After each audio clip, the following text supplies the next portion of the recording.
members of the Committee on Appropriations, and all other members of the House who are here present. Ladies and gentlemen, good morning. And of course, the minority leaders here, Congressman Nonoy Libanan. On behalf of the entire DOJ family, I am pleased to present to you the proposed budget for the fiscal year 2024 of the Department of Justice, including the constituent and attached agencies. This is based on the President's budget for the National Expenditure Program. With me today are my undersecretaries and assistant secretaries. Also present are the key officials from the DOJ proper and heads of the attached agencies under the DOJ to provide answers or details on any query that the members of the committee may raise. The heads of the agencies are Chief Public Attorney Persida Rueda Acosta, NBI Director Menardo de Lemos, Immigration Commissioner Norman Tancinco, LRA Administrator Gerardo Sirios, Parole and Probation OIC Administrator Bienvenido Benitez Jr., Government Corporate Counsel Roger Quevedo, PCGG Chairperson John Agbayani, Solicitor General Menardo Guevara, Director General Gregorio Pio Catapang Jr. from the Bucor, and Executive Director Irene De Torres Alugok from the Office of the Alternative Dispute Resolution. And of course, with me today to present our budget is Assistant Secretary Eric Vida. Thank you.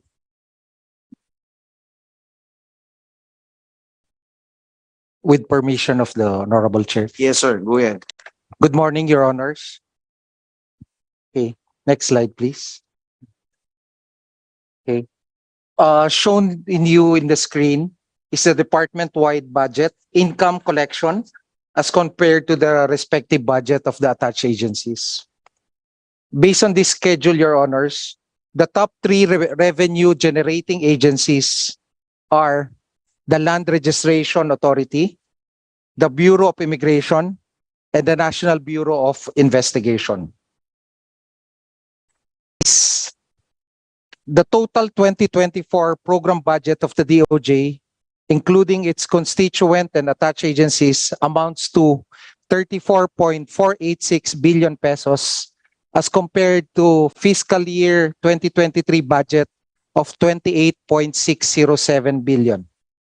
As you may note, the DOJ budget for 2024 is only 0.60% or less than 1% of the total national budget for 2024.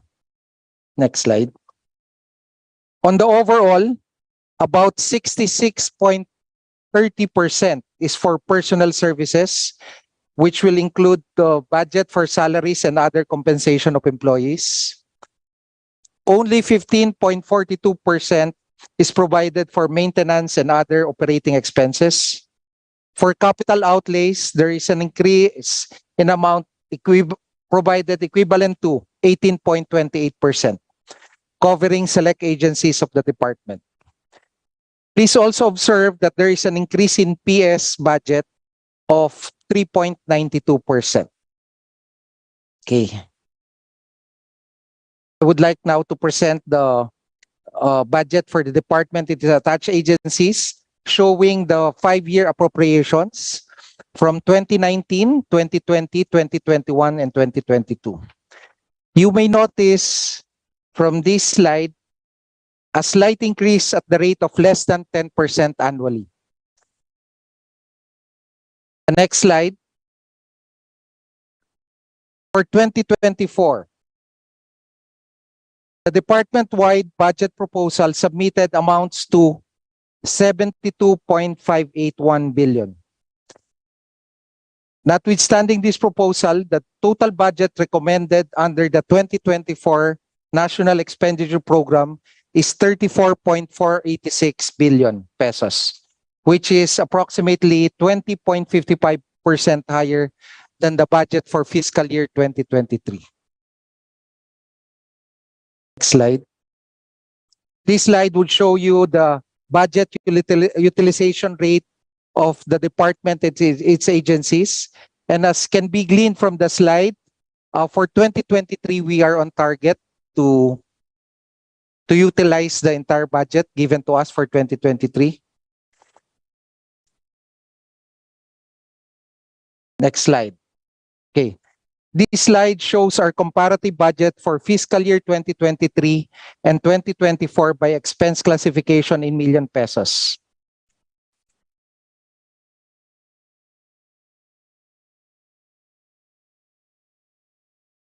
If I may proceed, the OSEC, the Office of the Secretary Expenditure Program for 2024 as submitted. For 2024, we are provided with a budget of 9.102 billion pesos. This is 0.25% higher than the 9.079 billion budget in 2023. Of this budget, 86.07% is allocated for personal services, 8.93% is for MOOE, and only 5% for capital outlays. Next slide. For our law enforcement program, the prosecution services budget for the National Prosecution Service decreased by 4.92%. For the witness protection program, it decreased by 13.75%. And for special enforcement and protection program, it decreased by an average of 13.38%. On the overall, our 2024 law enforcement budget will be 5.36% lower than our 2023 appropriations. Our law enforcement program performance indicator relate to the disposition rate of criminal complaints handled by the National Prosecution Service, the percentage of applications for witness coverage acted upon by the WPP, and the rate of investigations completed by our special units. Next slide. For our corrections program, the Board of Pardons and Parole grants parole to qualified offenders and recommends to the Office of the President the grant of pardon and executive clemency. The Victims Compensation Services provides monetary compensation for victims of violent crimes and unjust imprisonment through the Board of Claims. In terms of performance, the indicators would focus on pardons and parole services and action on claims for victims' compensation. The next slide.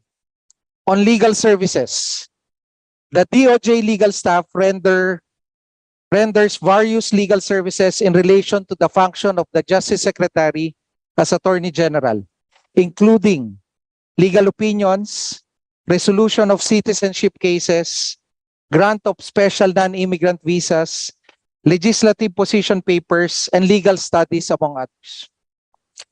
DOJ lawyers also participate in the negotiation of economic agreements within the country and abroad, and its implementation to ensure consistency with our legal interests and framework.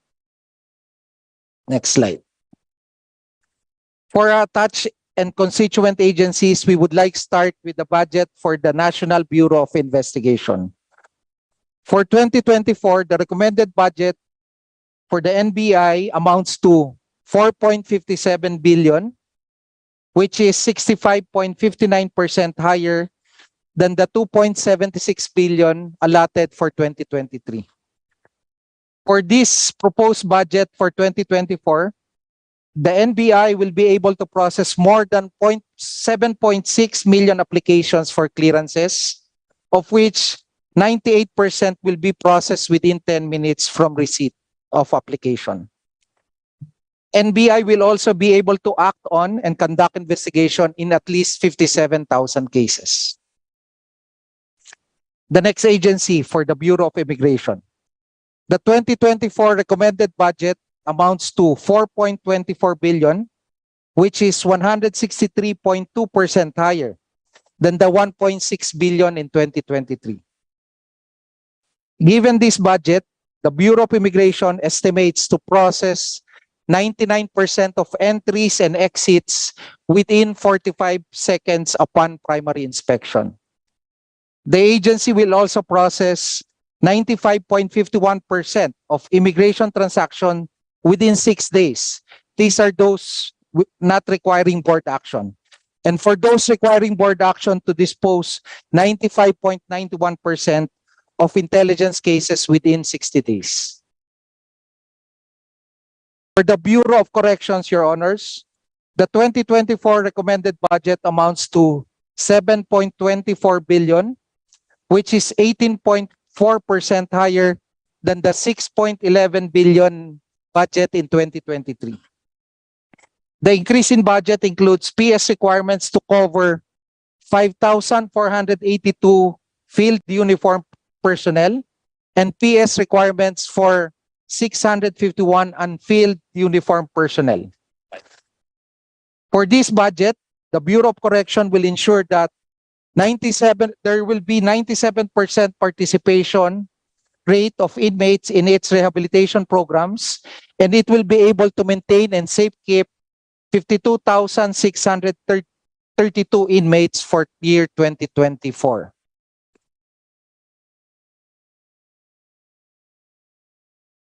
Okay.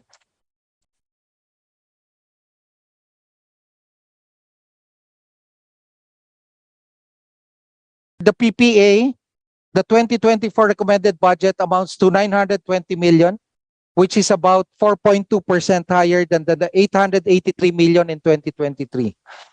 With this budget, the PPA will ensure that 99.14% of clients will be compliant to their terms of their probation and parole conditions, and 97.3% will participate in its rehabilitation programs. For the Land Registration Authority, with the recommended budget of 1.21 billion, this is 4.24% lower than the 1.27 billion in 2023. In addition to the amounts appropriated herein, 894 million shall be used for MOO requirements of the LRA, which will be sourced from 20% of the land registration fees or collection premise on Section 111 of PD number 1529. The LRA will be able to provide land registration services and will ensure that at least 93.62% of titles will be issued within 20 days, and 95.64% of deeds will be annotated within 20 days upon submission of complete documents. For the OGCC, the Office of the Government Corporate Counsel, with a recommended budget of 233.26 million, this is higher by 1.86% than the 229 million budget for 2023. Given this, the OGCC will ensure that 100% of all court pleadings will be filed within the prescribed period, and it will also ensure that 80.65% of all contracts will be reviewed and legal opinions will be rendered within the prescribed time. For the Office of the Solicitor General, with the proposed budget of 1.409 billion for 2024, slightly higher by 2.75% than the budget of 2023, the OSG aims to at least act on all cases, 99% of all cases in 2024 within 30 days. And for resolutions of petitions for naturalization, the agency intends to resolve all of them by end of the year. For the PCGG, Your Honors, the 2024 recommended budget amounts to 159.85 million pesos, which is 3.99% lower than the budget for 2023. For this, the PCGG targets to remit the amount of around 840 million pesos, representing generated income from surrendered and sequestered assets. For the Public Attorney's Office, Your Honors, recommended budget is 5.275 billion pesos, which is 4.87% higher than the 2023 budget. Given this recommended budget, the PAO will be able to achieve 83.05% favorable disposition of cases, including appeal cases and the PAO will ensure that all requests for non-judicial services will be acted upon within 2 hours. Lastly, for the Office of Alternative Dispute Resolution, Your Honors, the 2024 recommended budget amounts to 100.96 million pesos. Given this budget, the OADR will ensure that 1,400 ADR practitioners and implementers will be trained, and 100% applications for accreditation and approval of training programs will be acted upon within the prescribed period. Your Honors, this ends the presentation of the 2024 department-wide budget for the Department of Justice. Thank you very much for the opportunity, Your Honors. Thank you, ASEC Frederick Vida, for the presentation. May I remind our distinguished colleagues that each member is given 5 minutes for questioning or interpellation, excluding the response of the resource person. And when you hear the bell sound, it means you only have 30 seconds to wind up with your questions. As part of the long-standing and respected tradition of the House of Representatives to accord preferential treatment to the minority members of the House and followed by the majority members in an alternating manner, the Chair recognizes from the minority, Honorable Minority Leader Marcelino Libanon. Sir, you are now recognized. I just would like to greet my DOJ family because I once served as your Commissioner of the Bureau of Immigration. So I would rather go to the next interpolator from the minority. Thank you. We would like to Manong Edsel. here na. Manong Edsel. We would like to recognize Honorable It's okay. Edsel Lagman. Thank you, Mr. Chair, and welcome again to the Department of Justice and its attached agencies. Mr. Chair, I fully support the proposed 2024 budget of the Department of Justice and its attached agencies. Coming from the independent opposition, this manifestation carries much sense.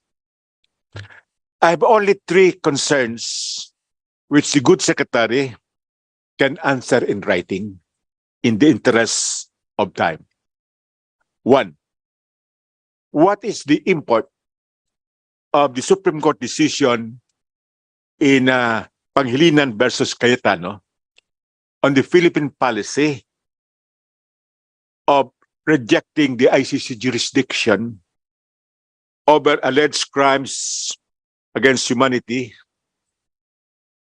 committed after the Philippines ratified on November 1, 2011, the Rome Statute, and before the effectivity of the Philippine withdrawal on March 17, 2019. Number 2, Mr. Secretary and Mr. Chairman, what are the parameters of the doctrine of complementarity in relation to this issue? And the third is what is the latest development on the resolve of the ICC to pursue its preliminary investigation and the policy of the government to resist such jurisdiction? I have no further concerns, Mr. Chairman, and I reiterate my full support to the proposed budget of the Department of Justice and its attached agencies. Maraming salamat. Thank you, Honorable Lagman. So the good secretary is directed to answer in writing the concerns and issues raised by Honorable Lagman. Next to interpolate is Vice Chair for the majority, Bienvenido Abante. Wala pa. Okay. Next is Representative Rodante Marcoleta for the majority.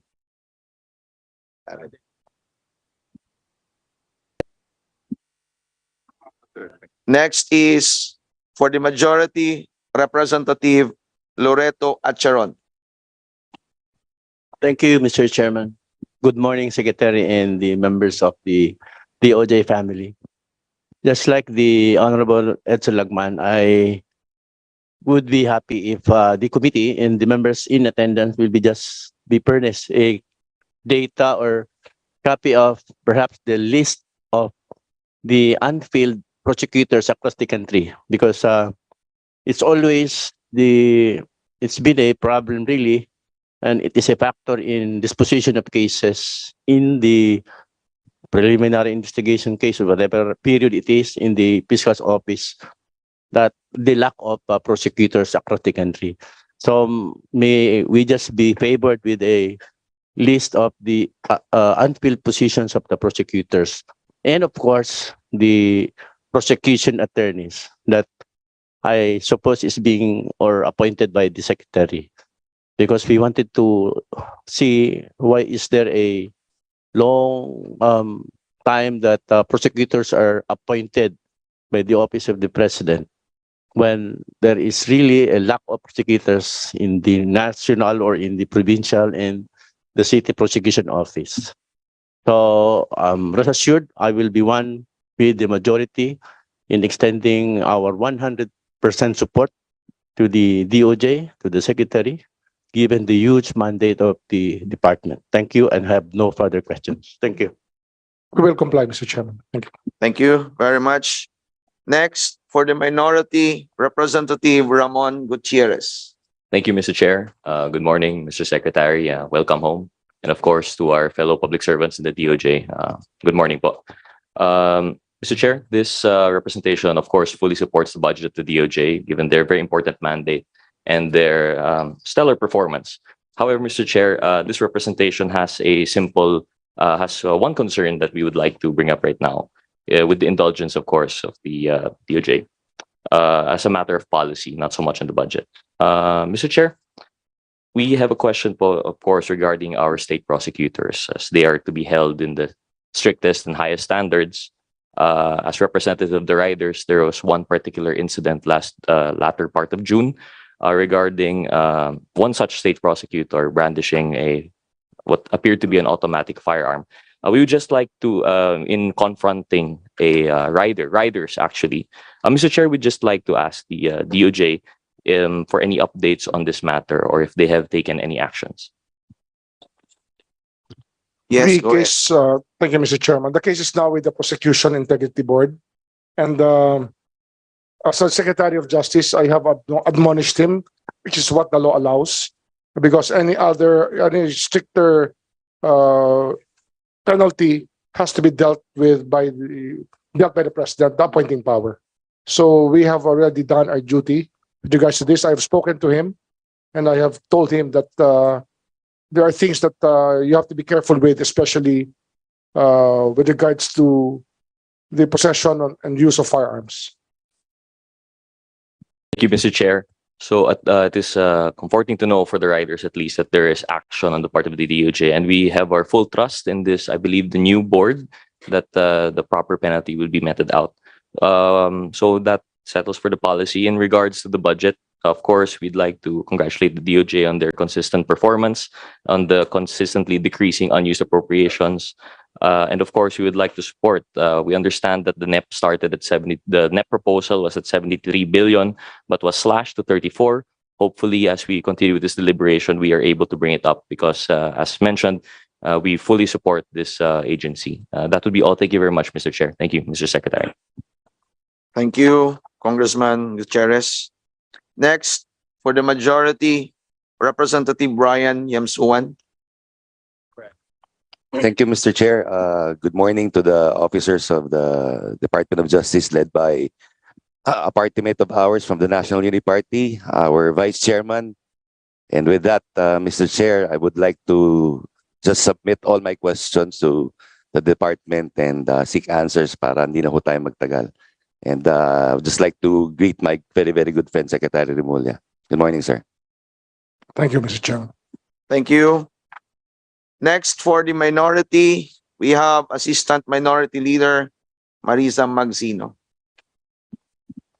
Good morning. Good morning po. Of course, to our very good Secretary Remulla, may full support po sa OFW party list. Ang gusto ko lamang po are some clarifications sa ating pong mga colleagues. Ang ating pong may kasabihan po tayo, those who have less in life should have more in law. Mula po kay President Ramon Magsaysay. Ang interagency po or ang ating IACAT guidelines on departure formalities for internationally bound Filipino passengers to address the emergent trends ng human trafficking, while at the same time not to hamper our Filipinos' right to travel, which will be implemented in the first week of September. However, ang mga bago po nating requirements seems to be too strict and too difficult to acquire, requiring more time and expenses for our travelers and their sponsors abroad. For example po, ang mga travelers po natin on sponsored trips must be required to present an original Philippine Statistics Authority issued birth certificate or marriage certificate kung sponsor ka naman po ng relative mo on the first civil degree. On the other hand, kung ang sponsor mo naman po ay relative on the fourth civil degree, kailangan naman po ang traveler mag-present ng original affidavit of support and guarantee na nagre-require po na ito po ay medyo mabigat. Authentication of the Philippine consular officials in the country kung saan po ang sponsor ay nakatira. Medyo sobra pong bigat ng requirement na ito, Mr. Secretary. It is not easy and entails a lot of inconvenience sa ating mga traveler, especially yung pagre-require po ng authentication sa mga consular offices. Nakatanggap po tayo na napakaraming complaints and everybody are really trying their hard to reach our office dahil po sa sistemang ito ng ating IACAT. Will they not cause further delay sa pagpaprocess po ng ating po mga travelers? Ang tanong po, will they not provide a potential source of corruption among our immigration officials with due respect to Commissioner Tancinco, of course, such as yung baseless offloading and extortion activities po? Ito po yung mga concerns na ni-raise po sa atin. Ni-raise ko na rin po ito sa previous privilege speech ko, noting ng ating guidelines oftentimes are excuses po for illegal activities. If not indifference po sa ating immigration officers, we know that Tancinco is doing his best, but in every organization, there's always a bad egg. Yun naman po ay sinabi ko kay beforehand. Ang sinasabi po natin, masyado pong strict to support yung ating anti-human trafficking. We have to preserve the ease of traveling sa ating po mga passengers with respect sa kanilang constitutional right to travel. Ang napakatindi po, ang nangyayari po nito, sobra po ang apekto nito or effect sa ating mga overseas Filipino workers na nagtatrabaho sa abroad. Baka po makakuha lang sila ng mga consular requirements na ito ay tapos na po ang taon, buwan, hindi pa po sila makakuha. In fact, it's not easy for us, kahit nasa Congress po tayo, to be able to connect sa mga consular offices. Lalo pa po sila na wala pong connection dito. Yan lamang po muna, Madam Chair, Mr. Speaker, Mr. Chair. I will be going po sa susunod ko. I would like to ask po yung sagot po dito. Okay. Mr. Chairman, Yes, Undersecretary T will answer the question. Thank you. With the permission of the chair, thank you, Congresswoman, for the question. Tama po si Congresswoman Magsino. Recently po na-publish na yung ating bagong departure formalities at magte-take effect po ito ng September 8. Doon sa departure formalities, kinonsider po ng TWG na simplihan po ang requirements sa mga iba-ibang sitwasyon. Halimbawa po doon sa requirement ng Commission of Filipinos Overseas for yung mga Pilipina or Pilipino na may mga partner na banyaga, tinanggal na po namin yung requirement nito, no?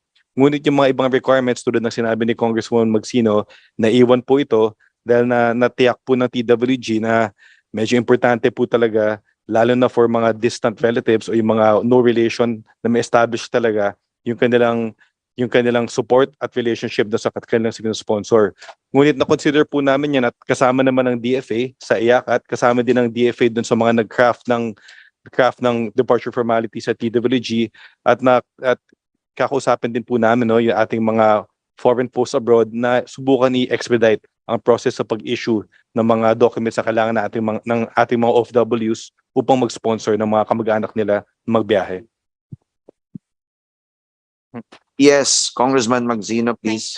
Answer po. And the very reason I'm raising this concern, kasi po ang sinasabi po ng karamihan sa ating overseas Filipinos at overseas Filipino workers, nasa saan ng Pilipinas, we're going to the dog. Sorry about that. But this is making us too hard. Instead that we want to go home to our families and go back home to our employment, it's impossible for us. So I hope that we can, medyo lenient po ng kaunti. Okay.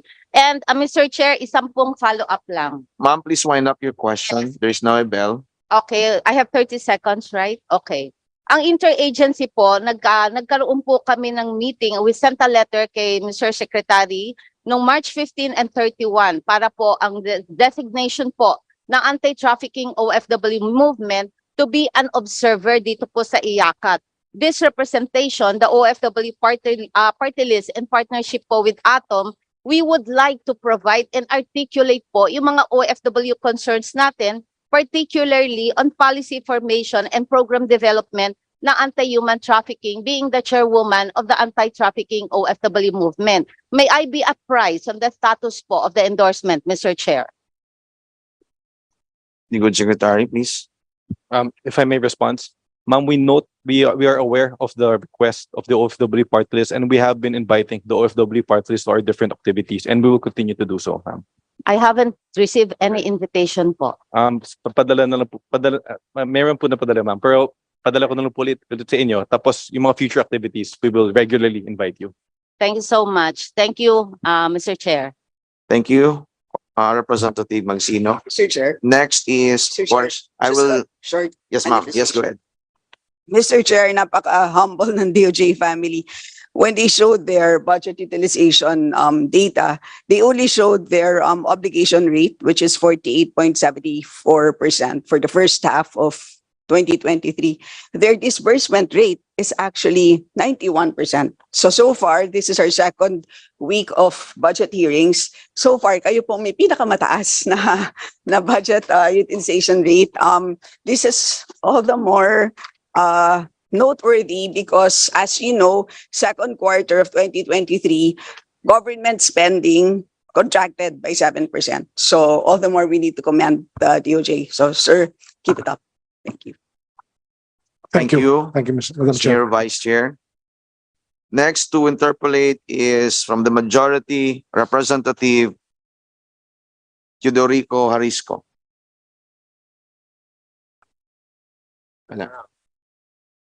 Next is Representative Mark Go.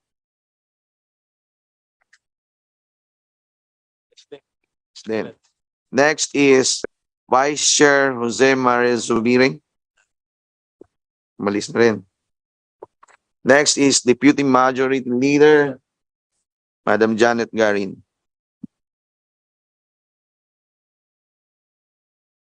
Thank you, Mr. Chair.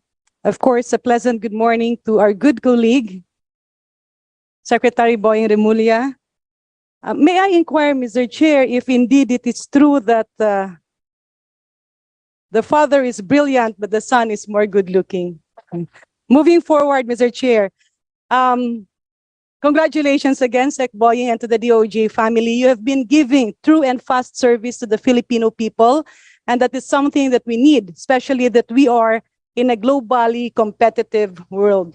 However, I would like to point some of the injustices being done to our doctors, to our scientists, and to the real experts who have served the government.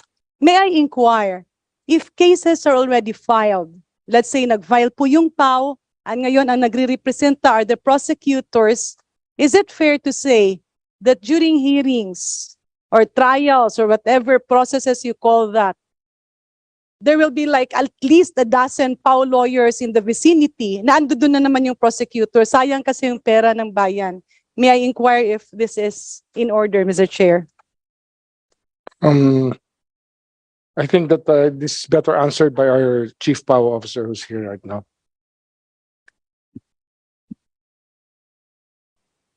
With the permission of the Honorable Chair Yes, go ahead.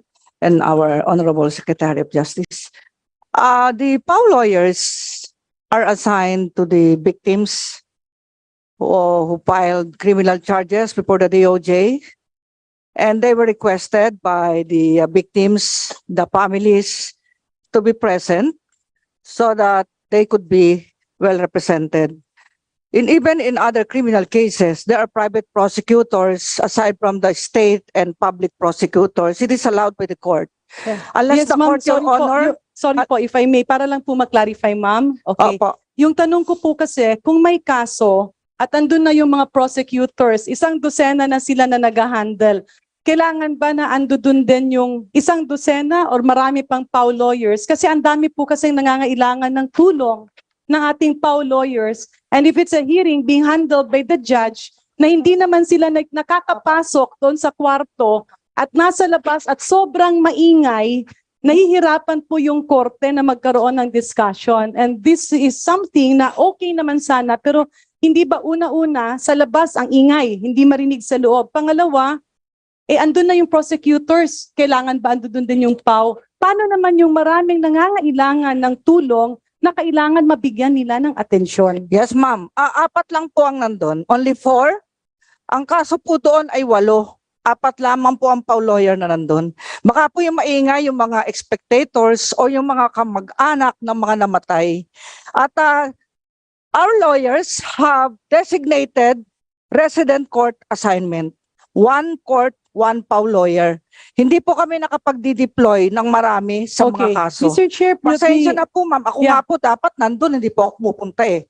Yeah, Dahil let ako po me na-request proceed to ng my family. next question, Mr. Chair. Okay, proceed, ma'am. Okay. Secretary Remulla, is it true that the Public Attorney's Office also filed cases against DOH officials involved in COVID vaccination during the time of President Duterte? Yes, Mr. Chairman, I was told that this happened.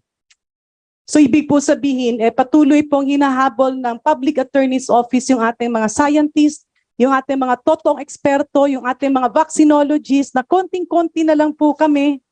Because if that is true, Secretary, do you think that is justice or injustice to our experts, scientists, doctors, health workers, and government employees? Madam Chair, the primary duty of the PAO is actually to defend the poor in criminal cases. However, people who are not represented also have the right to counsel. That's why the PAO attends to different needs of Filipinos, for that matter. But as a matter of policy, of course, we do not want a government office fighting another government office, or at least the clear policy is really for them to defend. The other functions that they're attending to are more out of liberality, Madam Chair, out of liberality of the Department of Justice, because of this, of course, the right to counsel of every Filipino, whether this is for prosecution or for defense. But, So, Mr. Chair, Honorable Secretary, cases against our doctors who implemented the COVID vaccination was also filed. well, that is one of the actual, it's part of the evolution of the job of the Public Attorney's Office. Actually, when we first had the Civil Liberties Office, Civil Liberties Office, at the time, the lawyers representing the destitute and the poor, most of them were just really to defend. But now, it has already come to the point where many of our countrymen go to the Public Attorney's Office for all kinds of counsel. And sometimes they're Mr. Chair, constrained. I fully appreciate that. But these are actually cases being built up because of vaccination. And so if that is the case, Mr. Chair, Your Honors, maybe DOJ can instead recommend to the Department of Health and to the national government to stop all vaccination programs. Kasi ang nangyayari po kasi, pag ginagawa po ng ating mga doktor at ng ating mga totoong eksperto, yung kanilang trabaho, inuulan po sila ng mga kaso at wala naman silang pera na ipagtanggol yung kanilang sarili at wala rin silang mga pera na post ng bail.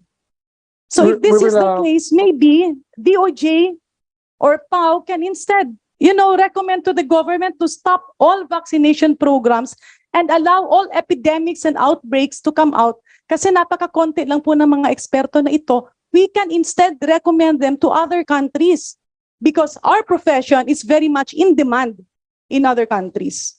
Madam Chair, I don't think that the DOJ should step into the shoes of the DOH when it comes to policy. We allowed, of course, we respect the specialization of the DOH in this matter, and we cannot intrude into their territory. The fact that there are Filipinos who wish to sue others is really a very novel idea that came in already just lately. This is not policy of the department, and it is something that may be discussed later on because we are aware that the job of the PAO has to be more defined right now, and it is something that we will consider, Madam Chair, in the future. Mr. Chair, recently, the House of Representatives passed at the committee level the Physicians Act. And this is actually intended to police doctors similar to the Integrated Bar of the Philippines, because that is our problem. Many of the doctors would go out in media claiming to be experts, but in our code of ethics and before the Hippocratic Oath, that is not allowed. It's very unethical. We cannot advertise our expertise. And doctors are always coming out in social media are actually those that do not have patience. With this, my question is, what's the stand of the Department of Justice? Because what is happening is contradictory to science and public health. Who has the expertise when it comes to forensic medicine and forensic pathology? Is it the PNP PNP Crime Laboratory and the NBI, or is PAO now the new expert in terms of forensic pathology? Because we as doctors recognize the profession of pathologists, and we know that people who are under the public attorney's office are not pathologists, and the autopsies being conducted in public, my God, Mr. Secretary, Honorable Secretary, this is a very big public health chaos because you're actually exhuming unsanitized without good practices. So my question again is, sino po ba ang ating mga eksperto? Ang PNP Crime Lab at ang NBI Forensic Pathology Office or yung ating Public Attorney's Office? Because I can also cite many cases that this has created confusion and the accused are left to go away to be are left the victims are given another injustice because of this confusion. Madam Chair, the Department of Justice has recognized that there is a problem right now in the country about forensic pathology. And in this light, we have asked the United Nations through the joint program to help us train the forensic pathologists of this country. And we just had a training program done in July, last month, no? 2 months ago, we had this program happen where the UN Special Rapporteur, Maurice Tidball-Vins, a very renowned doctor throughout the world, conducted the said forensic pathology training. In the country right now, there are only 2 recognized or actually lettered forensic pathologists if we are to be very strict about this matter. These are Dr. Raquel Fortun and her former assistant in the PGH, whose name skips me now. That's why, anyway, the name skips me now. But it is something that is a problem right now to the country where we have to train our people again in forensic pathology. And right now, when we present witnesses as prosecutors, we have to qualify the witnesses. And the only thing that's happening right now is that the courts have become more lenient in allowing the other doctors of the services, like the PNP and the NBI, to come in as their jobs describe them to be, as part of the forensic team of the government. But otherwise, if the qualification for a forensic pathologist is to be asked, well, we only have 2 qualified forensic pathologists in the country. And this training is being conducted for the NBI and the PNP? Yes, our NBI and the PNP, Madam Chair. So the alleged PAO expert on forensic pathology is not part of it? He was not invited into the first training that we conducted, and we will see, Madam Chair, about this complaint. We will look into it. Please wind Thank up. you. Yes, Mr. Chair. Last question, please. Ako po ay naging kalihim ng kalusugan. And I have very much respect to our doctors, our scientists, lalo na yung mga pinauwi natin na ayaw-ayaw naman sanang umuwi kasi ang ganda ng kanilang profession abroad. Recently, I believe the Prosecutor General's office has been filing. I mean, I'm not sure if it's the Prosecutor General's office filing. These are cases from PAO. At paulit-ulit ko yung copy and paste cases related to Dengvaxia na paulit-ulit na sinasabing may namatay pero sinasabi naman ng buong mundong walang namatay. And mind you, Mr. Secretary, in the whole world, more than 21 countries are continuously using the vaccine, increasing. Sa Pilipinas lang nagkaroon ng confusion. And mind you, the other agencies, let's say World Bank and UN agencies whose employees and families are coming to the Philippines are actually being mandated vaccination on dengue. My question is, andyan dyan yung kaso, nadi-dismiss, file ulit, file ng file, may hinihiring, naguguluhan kasi hindi makita ng DOJ before kung sino yung, who has the authority to handle this. Is it not, Mr. Chairman, Honorable Secretary, that this is already an injustice to our scientists and our experts? They are being forced to shell out millions for their bail. Eh yung dalawa dun, mamamatay na nga kasi terminal na yung cancer ng isa. Yung isa nagkakaroon ng thyroid storm. Why don't we allow them to die in peace? Okay. Madam Chair, can I ask the Prosecutor General to answer this question? Thank you, sir. Thank you, Your Honor. The matter as of this time is that the reason for the refilings is that the Supreme Court issued an order, I would say around 2-3 months ago, saying that the venue for the cases is now the Regional Trial Court in Quezon City. So meaning the previous cases before that were filed with the MTC, we have to refile it with the RTC. So that's what we have done, Your Honor. Yeah, Mr. Chair, with the indulgence, just last one quick because in rebuttal. And Mr. Chair, actually, Secretary. Okay, last question, please. Yes. The other expert is Dr. Cecilia Lim. So we only have 2 forensic pathologists in the Philippines.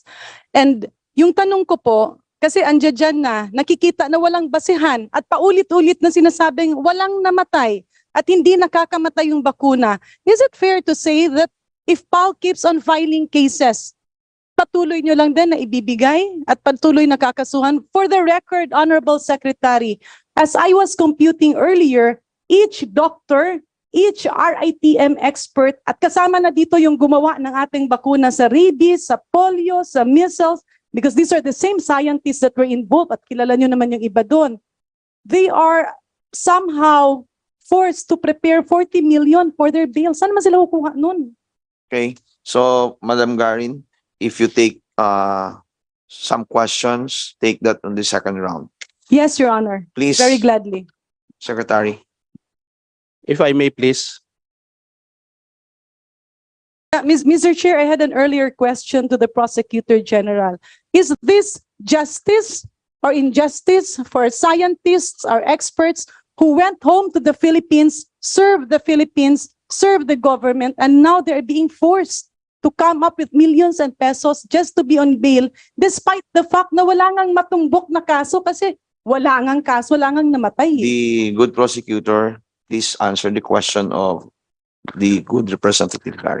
With due respect, Your Honor, I will answer by way of procedure because the moment there is a complaint filed with the Department of Justice, we are mandated to receive it and run the preliminary investigation.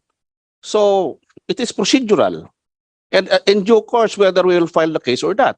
In this particular case, the next procedure is for the prosecutors to file the case.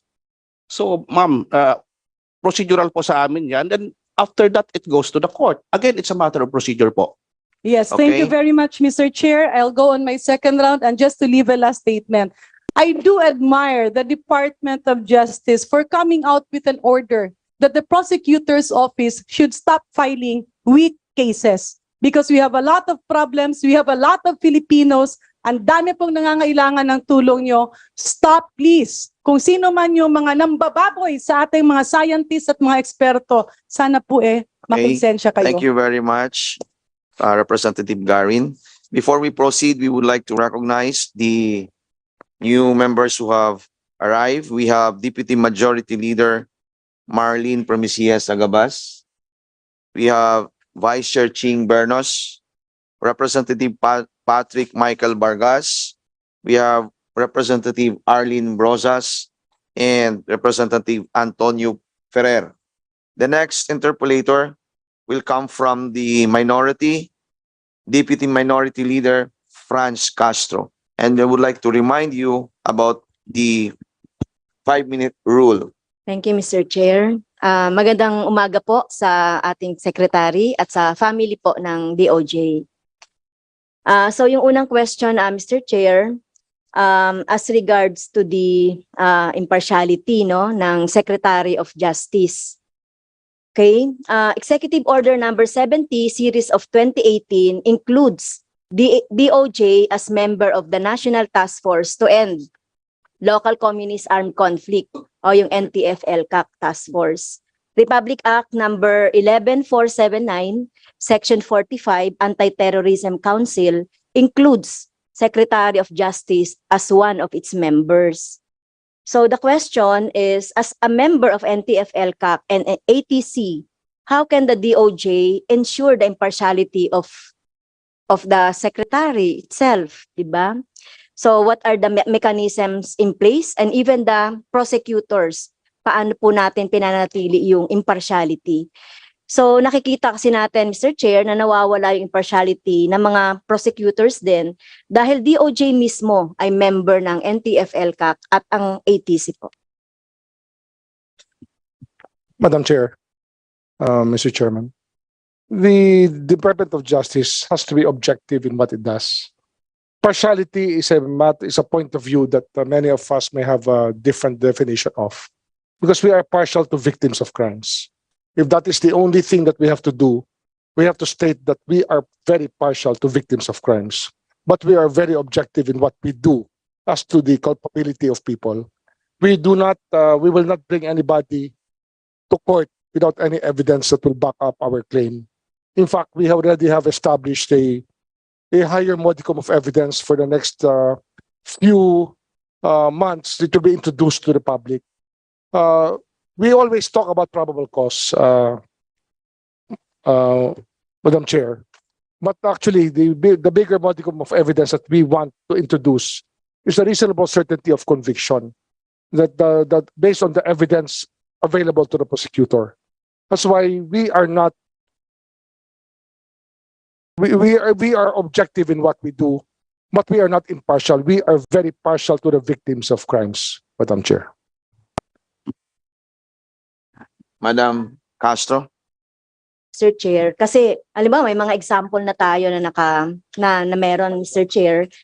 Nung for example itong last May 2023, Bangged RTC Branch 2 acquitted CPA Chairperson, yung CPA po Cordillera People's Alliance, Chairperson Windel Bulingit and 6 others due to lack of probable cause.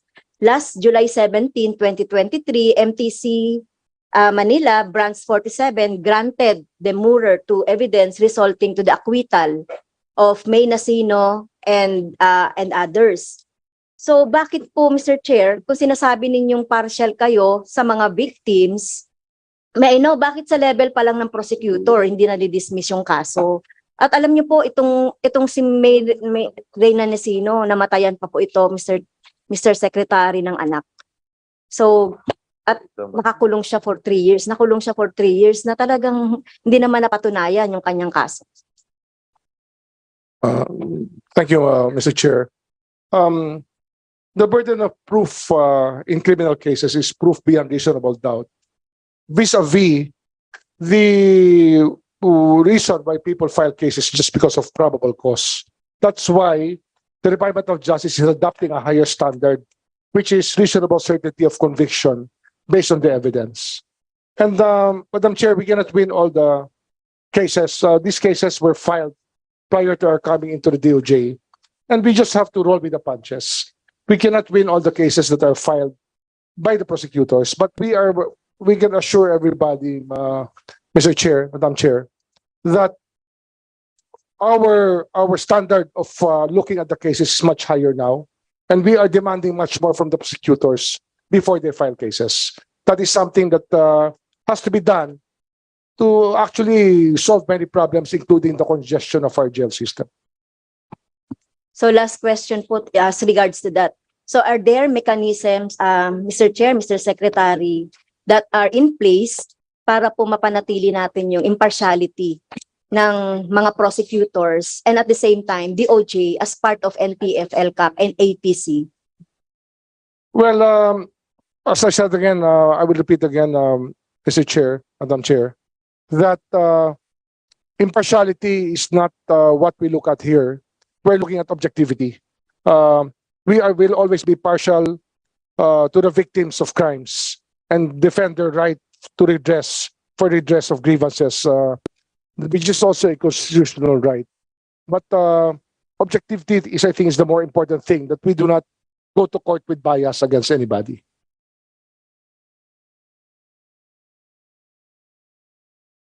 Thank you very much. No, may I continue, Mr. Chair? Okay. I still have questions. So next topic po, drug-related killings in the Marcos administration for year 1. So as of our data, we have data gathered, no, as of June 30, 2023, there are 342 drug-related killings, or that is 0.9 killings per day. The number is higher compared to the last term of President Duterte, 302 drug killings a day, or 302 drug killings, or 0.8% a day. So, ito po yung yung data, killed by state agents 160, killed by non-state agents 42, unidentified 105, and unknown 35.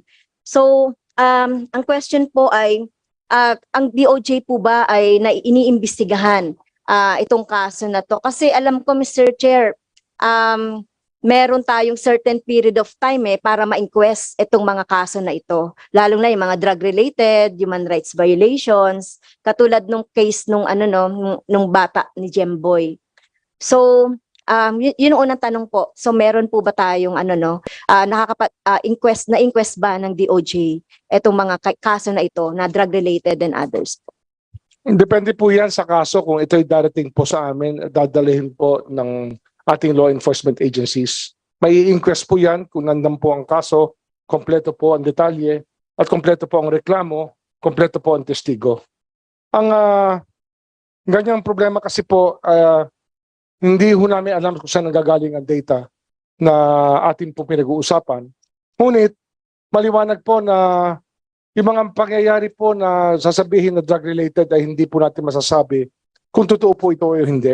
Ang mahalaga po ay ma-validate muna itong data. Yung data po na yan, Mr. Chair, ay galing din po yan sa PNP. So, yun po yung data na nanggagaling. So, kung sinabi yung drug-related killings, Mr. Chair, mahirap po kasi sabihin pag unknown persons ang gumawa, bakit po para nilalagay na state agents kagad o kaya sasabihin na killings under Marcos para hong may pinatatamaan po sa politika. Sana po. Hindi naman po. So, syempre, nanggagaling po yan sa panahon na po nito. Kaya nga po na-compare natin. May nangyayari pong pagpatay. Kaya po na-compare natin, Mr. Secretary, yung last year nung panahon ni Duterte at saka yung ngayon. Based yan doon sa PNP PNP data po.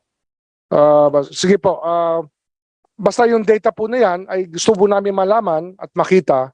At ito po yung aming i-validate kung totoo po yan. So meron na po bang... Pwede namin tanongin siguro sa NBI at sa police kung ito po ay may basihan ng lahat ng data na to. Thank you, Mr. Secretary. Meron na po na inquest related dito sa drug Ang inquest po kasi may specific cases po. Kung sasabihin nyo sa amin ang pangalan, hahanapin po namin sa aming pong talaan. So sa ngayon po, so without naming names, ilan po ang na-inquest based doon sa mga drug-related cases? Anong period po yung inquest na tinatanong nyo? Kung ito po ay from July 1, 2022 hanggang ngayon sa kasalukuyan po? Yes, Mr. Secretary, ito po yung June 30 hanggang June 30, 2023. Mula po nung June 30, 2022 hanggang June 30, 2023 po, Mr. Chair. Hahanapin po namin ang mga inquest records po. At ngayon po sasabihin po na natin, nandito po ang Prosecutor General upang tanungin po ang bawat sangay ng Department of Justice tungkol sa pag-i-inquest ng drug-related killings na inyo pong tinatanong, kung ito po ay na-inquest na o hindi ng ating pong Department of Justice. So, pwede po bang makakuha ng data, Mr. Yes, Secretary? the Prosecutor General will furnish you the data, ma'am. Last topic na lang, Okay, you have Mr. 30 Chair. seconds. About ina-advocate ko na kasi ito dahil sa ating mga PDLs. Subsistence allowance of inmates sa mga Bucor. So nakalagay pa rin po dito, Mr. Chair, Mr. Secretary, na 70 pesos subsistence allowance and 15 pesos medical allowance. So last year po, kinwestiyon ko na ito. Pero hanggang ngayon, 70 pa rin. Na inflation, no, Mr. Secretary and Mr. Chair. Pero bakit kaya, ano ba yung nirekomenda nyo sa DBM? Ito pa rin po ba yung nirekomenda nyo? Kasi yan po rin po yung nasa NEP. So, under what program, activity, project, ito nakalagay specifically how much PS, MOOE, CO allotted dito sa subsistence and medical? Ang amin pong hiningi sa the Bucor po, ang hiningi sa budget ay 100 pesos at 30 pesos. 100 pesos sa pagkain at 30 pesos po sa gamot. Ngunit hindi ito binigay sa amin. At marami hong hindi talaga binigay ang DBM na kailangan po ng DOJ. Yung yung congestion po ng ating mga kulungan. Ang piitan po natin ay nasa 383% ang congestion rate. Ngunit ang hiningi namin po para maiayos to ay 23 billion para magpagawa ng bagong piitan at para ma-decongest po natin ang mga tao. Ngunit wala akong binigay sa amin na ganitong pondo ang gobyerno. Nandiyan ba ang DBM, Sir Chair?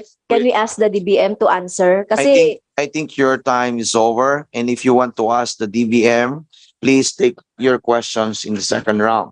So for the first round, Mr. Chair, sasagutin naman, hindi ako nagtatanong eh. DBM kasi sinabi po ni Sir Secretary na ganito wala naman si ganito DBM po. rito. DBM is not a member of the DOJ family. So I know po, kasi sa mga, ang alam ko po, sa mga budget hearing, mayroon nandiyan ng DBM. Sinabi ni Secretary, they asked for 100 Okay, I will, pesos. So bakit po? the concept is asked whether or not there is a representative from the office of the DBM. I am so sorry you are not recognized earlier, so you may answer. There is no more question to be asked. The representative is no longer allowed to ask further question. But on the last question, please, Mary Ann de la Vega from the office of DBM, you may answer the question of the good representative Castro. If you are around, please. Assistant Secretary Mary Ann de la Vega. Yes, good morning, Mr. Chair. I'm Mary Ann de la Vega from the DBM. Yes, we have maintained the rate for the PDLs as far as their subsistence is concerned, which is 70 and 15 for medical. That is also the same with the other PDLs with the BJMP. So the reason why it was maintained because the impact of the other PDLs also being maintained by PDL would amount to almost 3 billion pesos. So the decision then during the budget deliberation was to maintain the levels. And we also would like to state that if we are going to give the 130 being asked by under the Bucor, would like to also consider that as far as our counterparts like the uniformed personnel or the military, their subsistence is only at 150 per day. How much? 150. 150. 150. Yes. Dapat ganun din, dapat same. So if you want, Thank you. May I register for the second round, Mr. Chair? thank you very much, Representative Castro. Next to ask question from the majority, we have here Representative Rodante Marcoleta.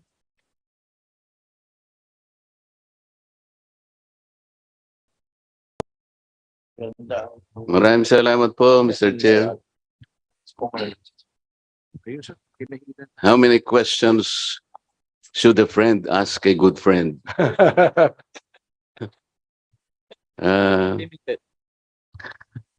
Meron lang po akong itatanong, Mr. Secretary.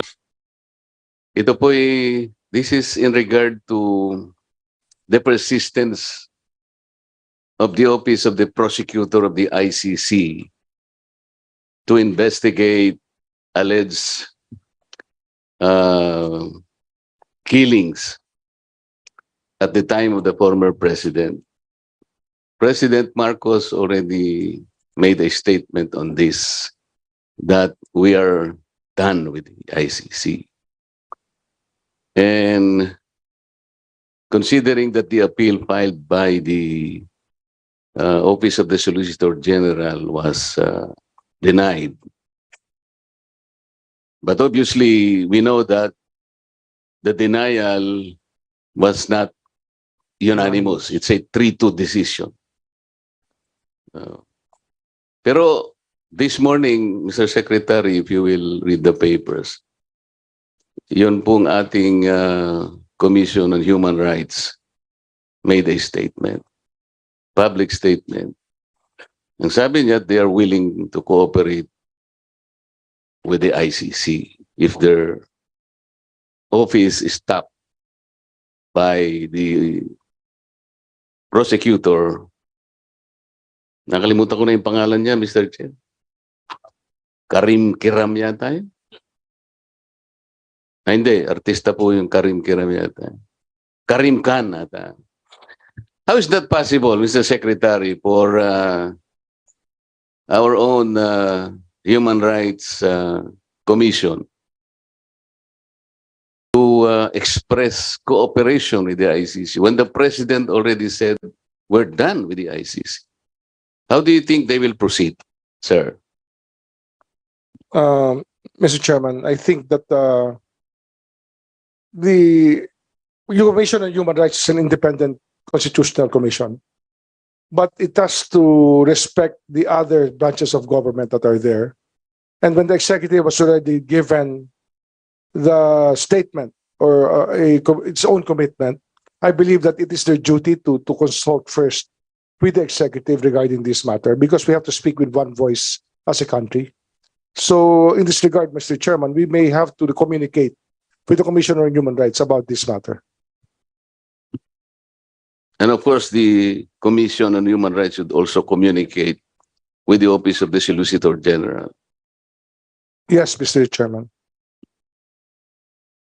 Ito po yung competence ng ating yung mga cybercrime natin, Mr. Secretary. I have a very simple issue. Meron po kasing naglalaro sa Facebook.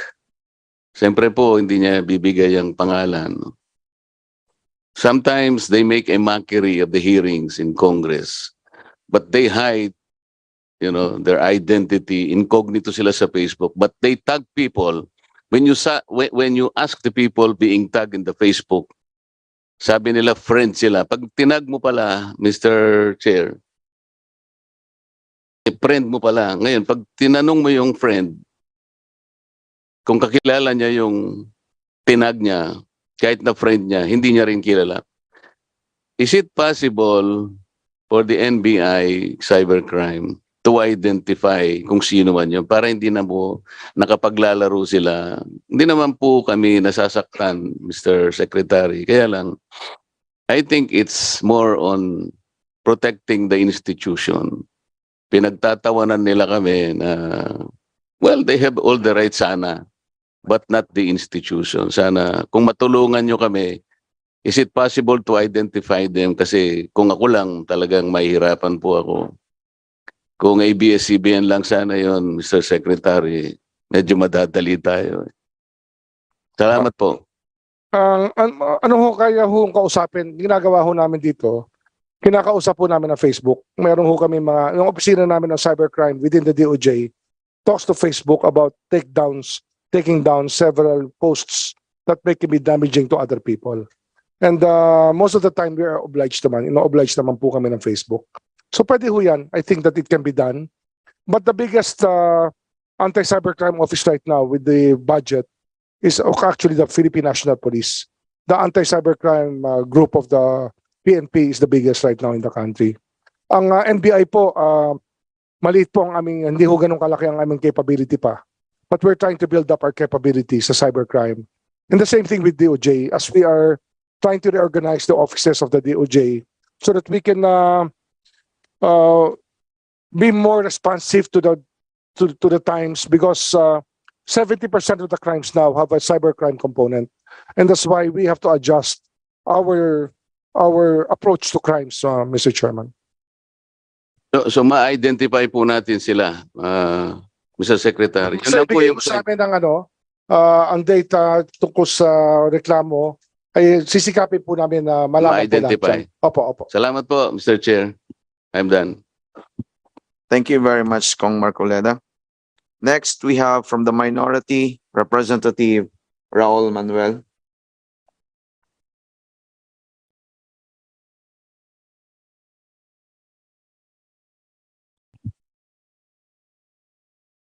Good morning, Mr. Chair. Good morning po sa lahat. I'd like to proceed straight to my questions.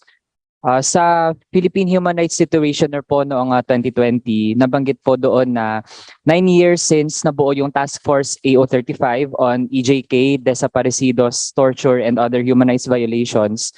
13 cases lang po yung nag-result sa conviction. That is 3% ng 385 cases. Nagsabi din po yung CHR na yung Interagency Committee on its own ay hindi po nakapag-produce ng conviction. So, ina-acknowledge po ba ng DOJ na mabagal tayo sa pagpapanagot dun sa mga perpetrators? Basta wala hong testigo, mahirap po magdemanda. Ang kailangan po namin kooperasyon ng bawat Pilipino sa bagay na ito. At sana po meron hong magsusuplong ng mga salarin at magsasalita tungkol po sa mga krimen. Kung meron pong testigo, meron pong kaso. Yan po ang talagang takbo po ng sistema ng hustisya natin sa Pilipinas. Mr. Chair, while meron naman po kasing mga gusto sanang mag-testify, tapos marami ding mga accounts, reports, and narratives, pero based po sa same report, mas marami pa po yung nadi-dismiss, 127 cases. Naka-clear po yung mga perpetrators through acquittals and dismissals. Kasama po dyan yung kay Manny Asuncion ng Cavite and yung Evangelista couple ng Batangas. 33% po yung mga naki-clear. So, mas mataas pa po yung batting average natin sa pag-clear ng perpetrator. So, paano po kaya natin mas pagbubutihin pa yung pag-ana nitong ating task force? Ang problema ho kasi dito, basta may kaso po, depende po yan kung sa prosecution po kiniklear yan o sa korte na mismo. Kasi pagka sa prosecution po kiniklear yan, ibig sabihin, hindi ho dumabot sa piskal yung mga testigo laban po sa mga salarin sa isang krimen. Kaya sabi ko nga, ang mahalaga po ay ebidensya. Kung meron pong mga testigo at may ebidensya, sahabulin po ng DOJ lahat yan. Ang problema po, pag wala hong testigo at walang ebidensya, saan po kami magsisimula? Kaya ang ginawa namin ngayon ay pinagsasama namin ngayon ang pulis tsaka ang piskal na matuto sila magtrabaho magkasama upang magkaroon po ng case build-up. Yun lang po ang paraan upang malalakas ang kaso ma-file natin. Ngunit kung sa mga ganito pong mga krimen nga, kung wala hong testigo at wala ho talaga ebidensya, napakahirap po talaga na manalo sa kahit anong kaso na ganito po. Mr. Chair, yung sa case po kasi ni Manny Asuncion na isa pong labor leader sa Cavite, Doon po may mga witnesses nga po na nagsasabi naman talaga na hindi totoo yung mga binabanggit ng police, pero at the end of the day siya pa rin naman ay yung kaso na dismiss due to lack of evidence di umano. Pero with that, Mr. Chair, I'd like to proceed na to my next topic. Ito naman ay tungkol sa ating drug war. Noong June 30, 2020, in-announce po sa UN Human Rights Council session na nire-review na yung around 6,000 na anti-illegal drug operations kung saan may mga namatay. Meron po bang operational guidelines yung interagency panel on this review?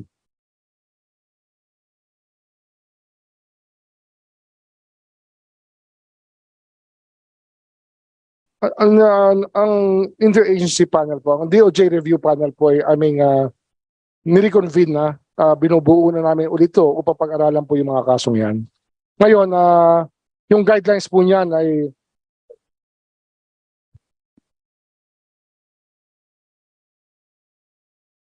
ang guidelines po nito sa review panel na aming binuo at binubuo muli ay nasa ilalim po ng AO35 na meron po tayo ngayon sa DOJ. Meron po bang particular guidelines ito, Mr. Chair, na nakasulat, printed out?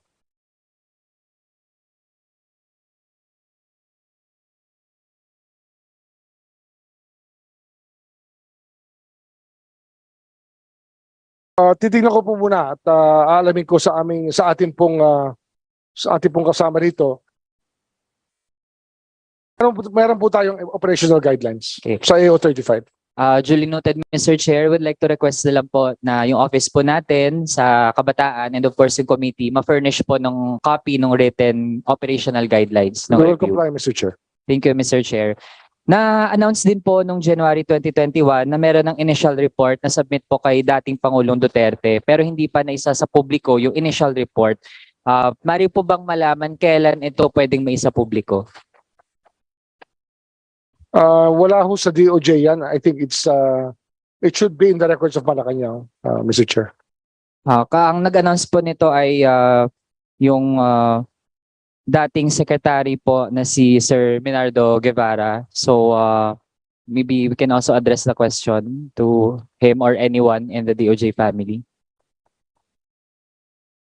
Kasi po pagka nasa highest office na po yan, prerogative na po ng presidente yan.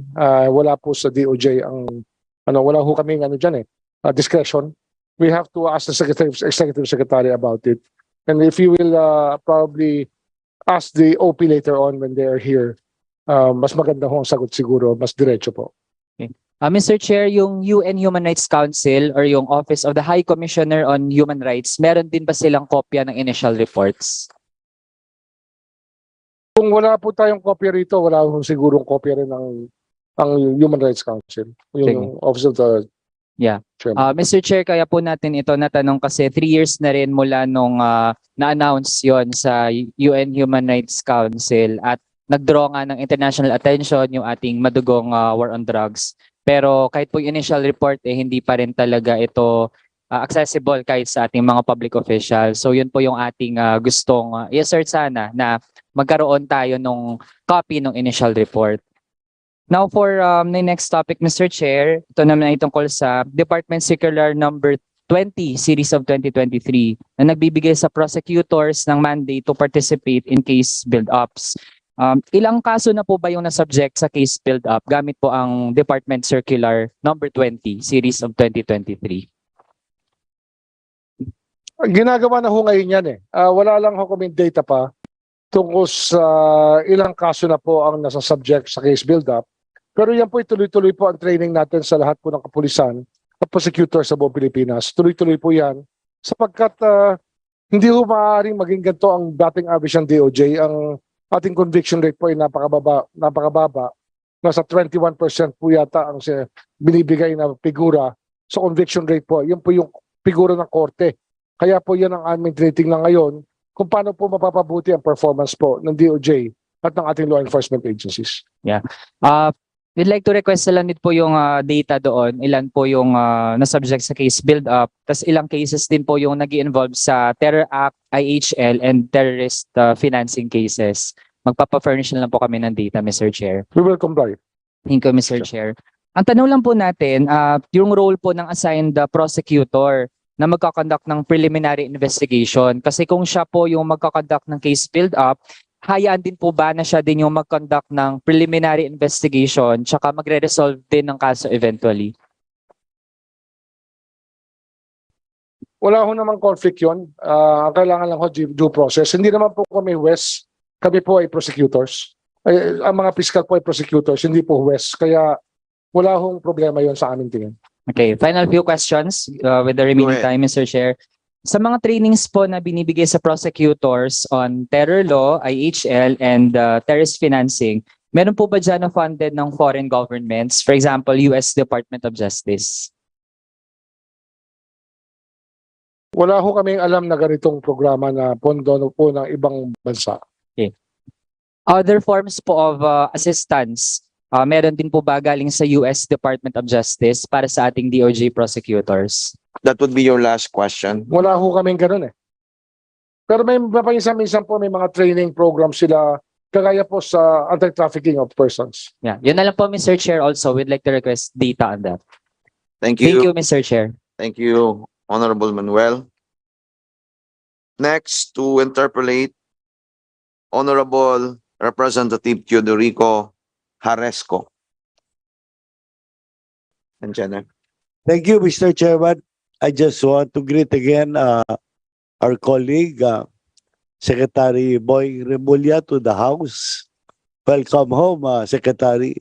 And special kudos kay Secretary and various officials for very proactive role in the Department of Justice. Thank you. So, thank you, Honorable Haresco. Next to interpolate from the minority, Honorable Representative Arlene Broses. Thank you, Mr. Chair. Magandang umaga po. Mr. Chair, I would like to ask ang ating secretary, meron bang technical working groups? I believe there are 3 technical working groups na in ATA, in the IHL, and the TWG on financing terrorists, and panel of prosecutors for ATA and terrorist-related cases. So, tatanong ko po, how much is the budget allocation for the 3 TWGs? Baka sa Anti-Terror Council po yan. Wala ho kami ganyang budget sa DOJ specifically. So, Mr. Chair, hindi niyo po masasagot who are the members of this TWG? On TWG on Anti-Terrorism Act, TWG on International Humanitarian Law?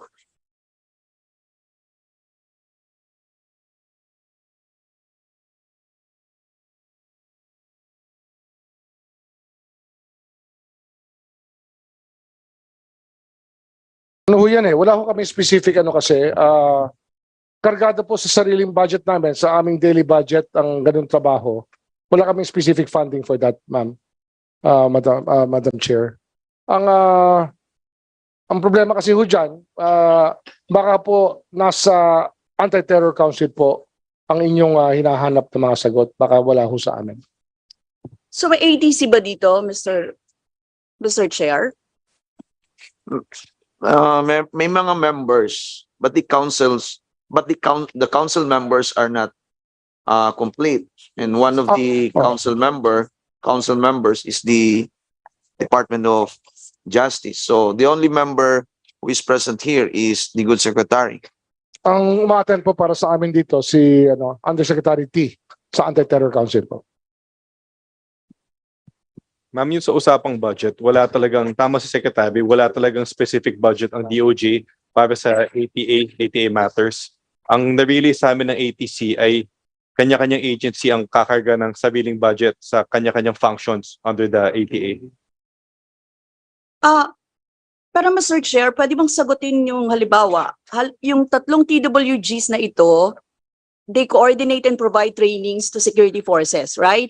AFP, PNP, NBI, including NTF-ELCAC. Now, do they assist the security forces in conducting case build-up on ATA, IHL, and financing terrorism cases? Can you answer that? Or May TWG na member yung DOJ, ito po yung TWG on designation. Kung yung ibang TWG na sinasabi nyo, hindi po ako familiar doon, under ATC yun.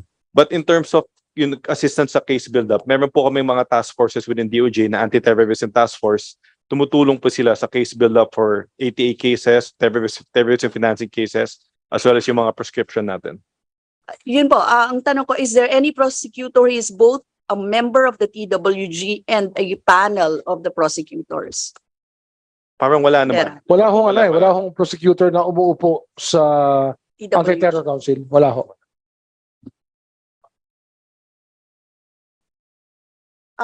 Eto, Mr. Chair, do you allow the AFP, especially its intelligence units, including the PNP and NBI, to conduct workshops and seminars against the TWG sa panel of prosecutors? Meron po ba? Ang panel of prosecutors po kasi, binubuo po namin yan pag may mga kaso po na kailangan resolbahin. Ang DOJ, ad hoc po yan. Hindi po yan permanente. Kaya, pero ang NBI po kasi, hindi ho kasali yan. Ang NBI po, hiwalay po ang trabaho niya as law enforcement agents po and law enforcement agencies. Kaya, magkahiwalay po yan. Ang nangyayari po dyan, pag may inibestigahan po ang NBI, fina-file po nila sa DOJ. Doon kami nagre-resolve na magkaroon po ng panel of prosecutors para po merong perspectives na direct papasok tungkol po sa iba't ibang bagay ng kaso na kailangan po i-build up para ma-file ang kaso na maayos. Pero, Mr. Chair, ang tanong ko po, in cases, may mga cases na gano'n, ano? You allow AFP and PNP at yung intelligence units nila doon sa panel of prosecutors? Wala ho eh. Wala hong ganon, Madam Chair. Wala hong participation ng AFP or sa loob po ng DOJ, wala ho silang participation. Sa inyo po, sa ilang prosecutor yung ina-assign for prosecuting panels to prosecute halimbawa ATA? Mula 3 hanggang 5. Mula 3 hanggang 5 po. Depende po sa bigat ng kaso. Yan po yung aming tinitingnan para po mapag-usapan na maayos. Baka, eto, Mr. Chair, baka alam ninyo ito. Are there members of the prosecuting panels as well as the TWGs who have trained with the AFP and PNP, or have degrees on National Security Administration from the National Defense College? Sa DOJ po may mga degrees po dito na alam ko po meron po mga degree holders po sa amin sa mga prosecutors, pero hindi ho namin na ito masyadong nire-require. Kasi nga, ang trabaho po rito ad hoc, basta mayroon pong kaso, pipiliin po namin kung sino ho pwede magsama upang matimbang po nila kung ano ang kinakailangan ng kaso para ito'y lumakas. So, maaring meron, yung merong mga may degree on Posible po yan. National Posible Security po na Administration. mapili ang isang prosecutor na may degree. Pero hindi po sila pinipili dahil sila po ay may degree. It depends on the cases na. Depende po sa kaso, pero hindi po yan qualification para po maisama sila sa panel of prosecutors. Thank you, Mr. Chair. Yung may mga miyembro ba ng prosecuting panel or members ng TWG na they were given mandate to conduct preliminary investigation or members of any investigating panel involving ATA, IHL, and financing terrorism case? Ang ho kasi, ang TWG po sa ATA, ito po ay composite po ito ng iba't ibang mga ahensya. Paminsan-minsan po, kasama po ang DOJ dito, o kadalasan, pagka meron pong TWG sa Anti-Terror Act. Palagi, Mr. Chair. Palagi na merong DOJ. It depends. Malamang po, isama po kami dyan sa TWG pagka kinakailangan po. So, Mr. Chair, ang ATC ay hindi natin alam kung saang budget. Ang Anti-Terrorism Council. Ang Anti-Terror Council po ay chaired by the Executive Secretary. So, It is a composite body of different agencies, security agencies of the country. Kasi I asked this before, no? Parang, sino-sino po ba yung members ng ATC? Do you know, Mr. Chair? 32 agencies ba? There are 9 agencies, Madam Chair. Executive Pero ang Secretary, DILG, DOJ, DITC, na AFP, AFP, NSA, NSA. NSA. So there are 9 members. 9 members. Mr. Chair, yung participation ng DOJ sa ATC, especially in the decisions made by the ATC in designation and in determining whose assets to freeze individually and CSO's level, part lang kayo nun. Isa lang kayo sa mga magde-decide, for example. Ganun yung Isa kami sa mga bumoboto po. Pagka nagkaroon ng botohan ang Anti-Terror Council. But yung buong ATC budget, hindi sa DOJ. Hindi makikita Hindi sa ko DOJ. ano ito composite team lang ho ito. Wala kaming specific budget. Pero alam ko ho ang ATC may sariling budget po yan under the Office of the President. So I can ask this in the Office of the President. Marahil po. Baka doon po mas maraming sagot po. Thank you, Mr. Chair. Mr. Chair, yung sunod kong tanong, kaugnay po ito sa mga nirelease, no, in their twilight years dyan sa NBP. Ilang taon na po yung pinakamatandang na-release ninyo? Tapos, di ba nag-early release po kayo nababalitaan ko po ito no, ng mga seniors or above 60 years old? May nagsasabi po na meron daw 90 years old na sa loob. Pero hindi ko po nalalaman pa, hinahanap ko po ho yun. Pero nag-release na po kami ng mahigit 80 anyos. Ang problema ho kasi, paminsan-minsan, marami pong late na pumapasok sa piitan sapagkat ang mga kaso po niyan usually sexual offenses. So ito po yung mga child molestation cases na yung mga salarin po 70 plus years old na bago pumasok sa kulungan. May policy po tayo dyan na hindi na ho natin pinauuwian basta-basta. Kasi nga, hindi sama sa early release, kasi late na po sila nakulong. Pero otherwise, kung hindi ho sexual offenses, ay meron po tayong policy na pauwiin na hanggang maaga yung mga may edad na po. Yes, Mr. Chair, kasi I would like to appeal si Gerardo de la Peña. Isa po siyang nasa New Bilibid Prison, NBP. According to the kapatid, yung organization po assisting him, is the oldest political prisoner at 84 years old. Since 2019 pa po, every year thereafter, nagre-request po ng kanyang early release for humanitarian reasons sa Board of Panels and Probe. Pero hanggang ngayon po, wala pa ring tiyak na kasagutan. So Mr. Chair, tatanungin sana natin, baka naman po may sagot dito yung ating DOJ kung kailan mapapalaya kasi matanda at sakitin na rin po. Mr. Chair. Gagawan po namin ng case study para ho, i-report po namin sa inyong opisina. Susulat po kami sa inyo. Yes. Okay, Mr. Chair. Mr. Chair, yung kaugnay naman po sa repair, kailan pa po ba kasi, parang naghabol ako oras. Please niyo po ako for a second. Yeah. Anyway, you have 30 seconds. Tatanong ko po sana, 30 seconds na lang. Sige. Mr. Chair, yung tanong po last na tanong ko ito for this round, yung video na nagsisirculate sa social media wherein yung mga women were sexy dancing during the fellowship night of the two-day conference held at the Manila Diamond Hotel. Naging po to sa NBI. Kamusta na po yung investigation dito? Were there officers that have been identified and sanctioned dito, Mr. Chair? Meron ho kami show cause notice sa NBI sa bagay na ito. At inintay ho namin yung report ng NBI kasi ang polisiya po dito, we allow them to investigate themselves first bago ho kami pumasok sa loob. Kung sufficient na po investigation nila, hindi na ho namin pinakikialaman. We just act on the information given to us. So, may report po ba dito? Inintay po namin. Anytime po parating po yung report ng NBI sa ano. Do we have a copy, Mr. Chair? Yes, Madam Chair, will furnish you a copy and also the Office of the Secretary. Pero meron na po bang na sanction officers and We were issued show cause order by the Department of Justice on the incident. And apart from that, Mr. Chair, Madam Chair, we also conducted our internal investigation. Okay, And we'll thank- furnish this, your office with a copy of the report of our Internal Investigation Division. So internal investigation pa lang, wala pang naalis, wala pang sanction, wala pang anything. You're lined up for the second round, Madam Rosas. Please Ganun pa answer lang. the last question, Sir NBI. The sanction is would come from the office of the secretary. Okay. Thank you very much, Madam Rosas.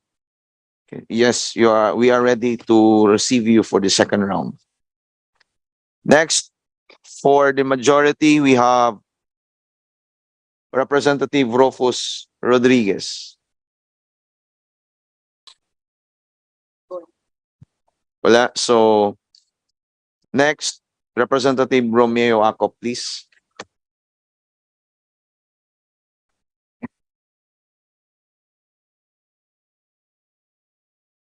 Thank you, Mr. Chair. I would not like to ask questions from the Honorable Secretary. May I know if his finance officer is present? Finance Officer. DOJ, Yeah. yes, he's here present. Thank you, Mr. Chair. May I know from your finance officer, Mr. Chair, how much funds are allocated to the Department of Justice?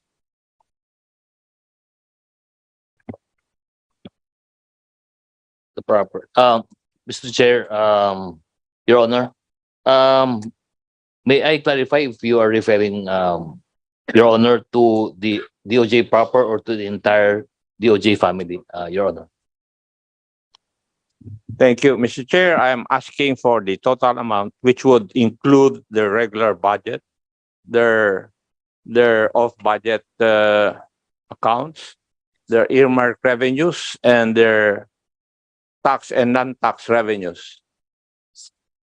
Based on our presentation, Your Honor, Mr. Chair, our budget for 2023, based on the submissions in the NEP of 2023 in the GAA is 28 billion in 2023. Mr. Chair, Your Honor.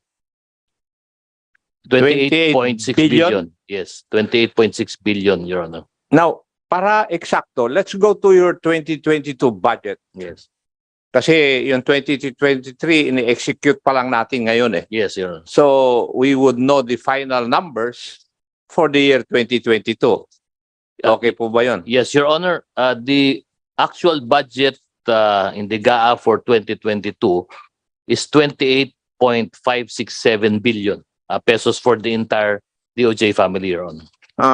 Please check your data. It is not 21. You are not referring to 2022. Your answer is for 2021. For 2022, it's 31. 31, 32. Kindly correct your 2022. 2022. 22. per presentation earlier. You have presented 2019, 2020, 2021, 2022. In the record sheet appears that for 2021, the entire DOJ family has had 31 billion, 31.4 billion budget. 31? Yes. Sa 22. Yes. For 2022, Your Honor, Mr. Chair, it is 28.567 billion actual, the actual budget granted, Your Honor. 2022. The actual utilization, sir. In the actual budget. Ito. The total in granted is 31.411 billion, Your Honor. I stand corrected, Your Honor. As observed by the Honorable Chairman, hindi po nagtatali yung numbers ninyo at saka yung numbers niya. Even with me, hindi po nagtatali yung number because your actual amount for 2022 under general appropriation, new general appropriation would amount to 25.2 billion. Yes, Your Honor. It apparently the amounts that we have established, Your Honor, based on the actual records of our department, is for 2022, we have 31.4 billion, Your Honor. And the discrepancy, I believe, may be traced, Your Honor, to Retirement. the retirement life insurance added by the under the granted by the DBM, Your Honor. RL, you are referring, Mr. Chair, to RLIP. Yes, Your Honor, Mr. Chair. Yes. In 2022, your RLIP was how much? It's 891.7 million. 2022. Mhm. Would that be correct? More or less 866 million, Your Yes. Honor. Yes. Pursuant to my records, Yes, Your Honor. 891.7 million. Per our records, Your Honor, it is on the retirement RLIP, it's 866 million, Your Honor. Mr. Chair, may I ask, what was the, in 2022, what was the amount of their off-budget accounts?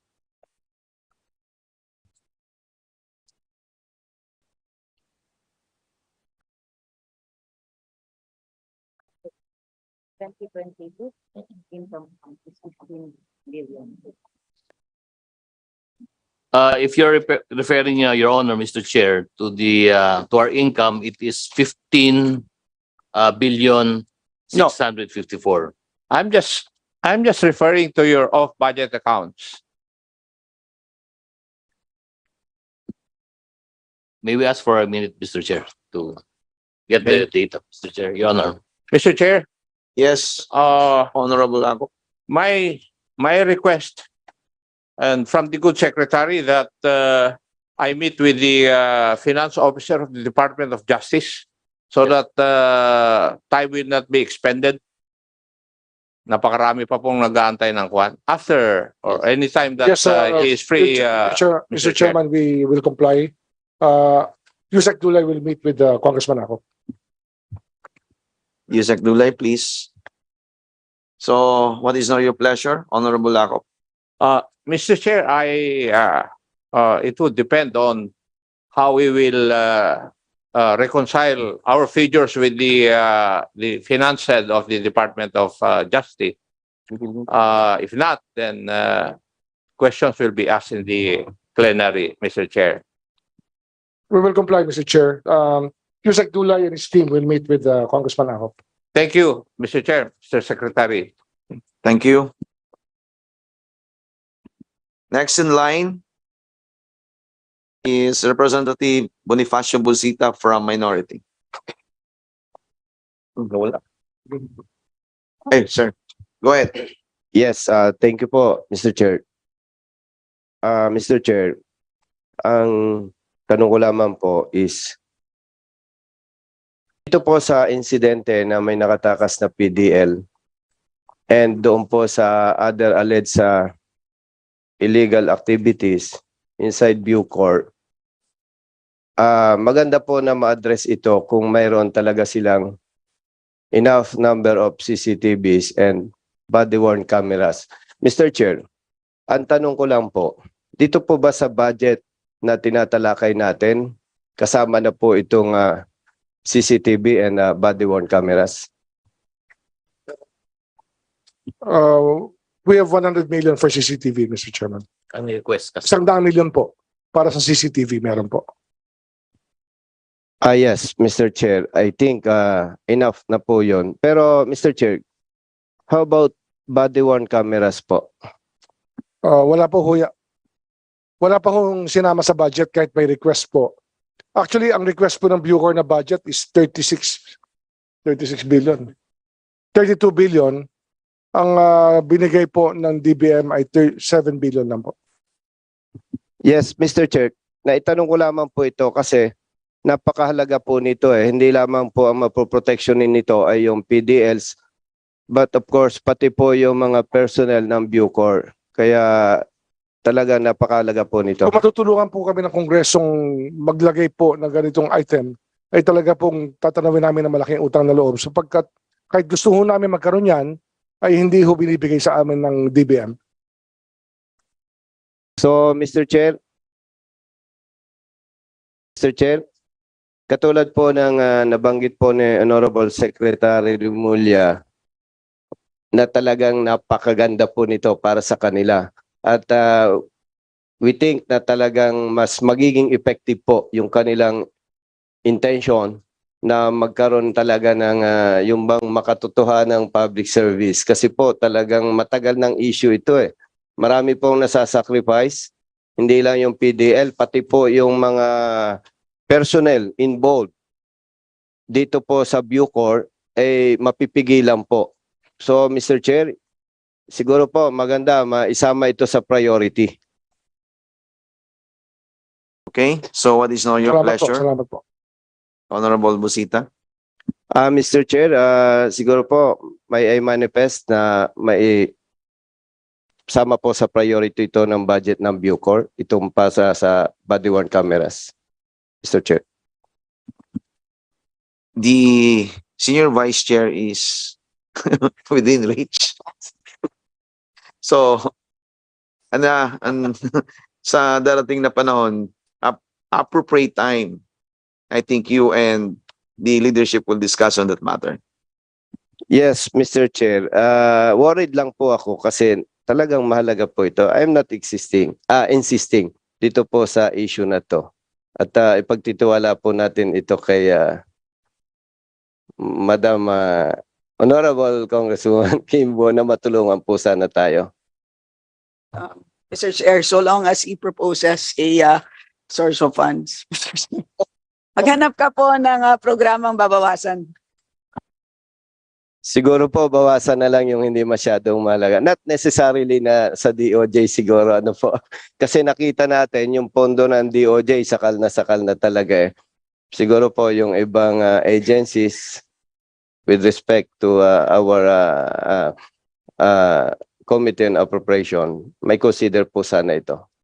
Okay. The response of the senior vice chair Kimbo is very clear. Kung may dadagdagan, may babawasan. So kailangan naman lahat i-discuss lang. Okay? Mr. Chair, if I may, meron lang po akong last concern sa DOJ. Yes, go ahead. Thank you, Mr. Chair. Mr. Chair, dito po sa agency performance, alam po natin na ito ay may tuturing na hindi kasalanan ng DOJ. Ito po yan sa low conviction rate sa illegal drug cases. And considering po na more or less 20% lang ang nakukonvict sa illegal drug cases, malaking may kukonsider po natin na burden ito ng DOJ. Bakit po? Thousands po ang kaso na isinasampa sa korte. And 80% dito nadidismiss.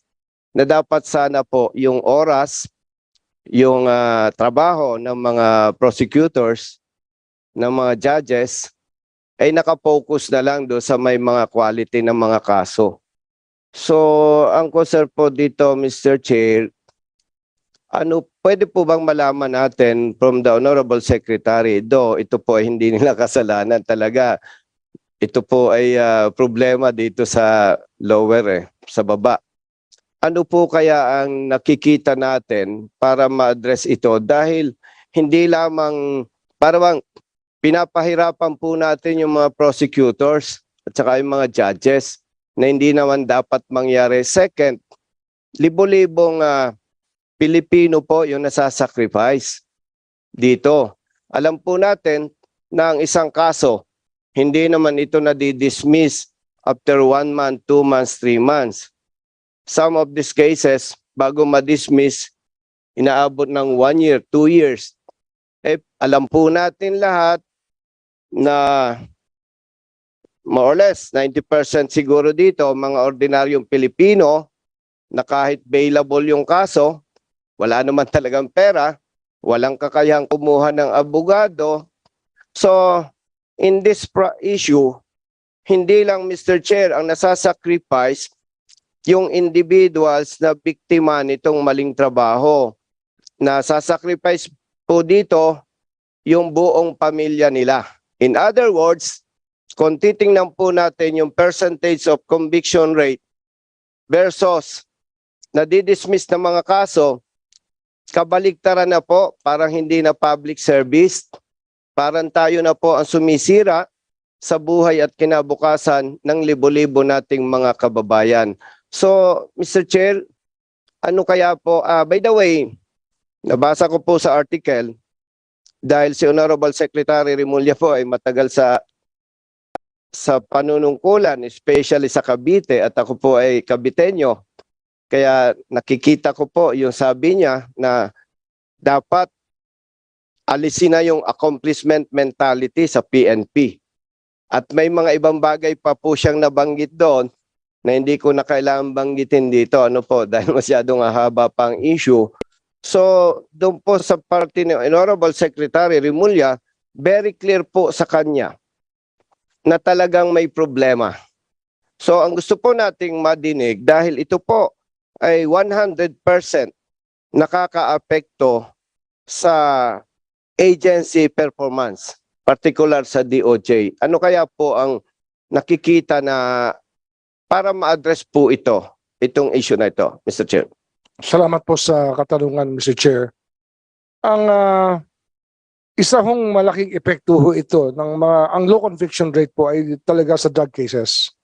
Sapagkat noong nakaraang mga 6 na taon at 7 taon, naging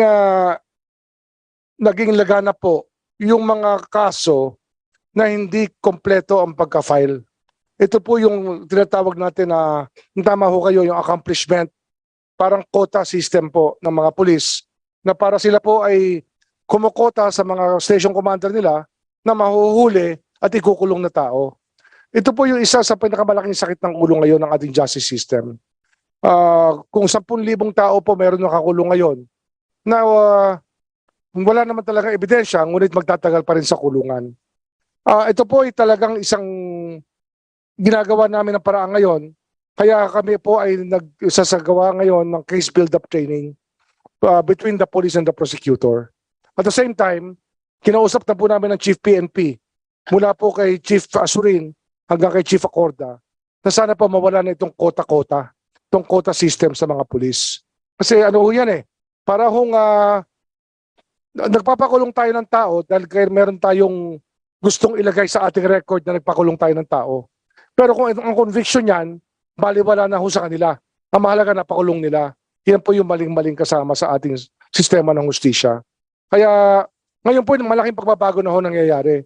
At ngayon po, in-instruct rin po namin ng PAW na pag-aralan yung mga kaso ng mga mahihina.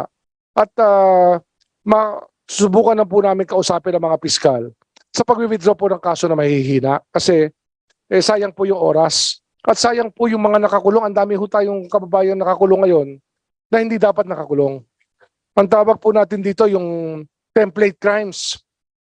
Huhuliin po ng Caracruz sa Martes. Kakargahan ng kaso sa Webes. Nagiging non-bailable po bigla yung Caracruz.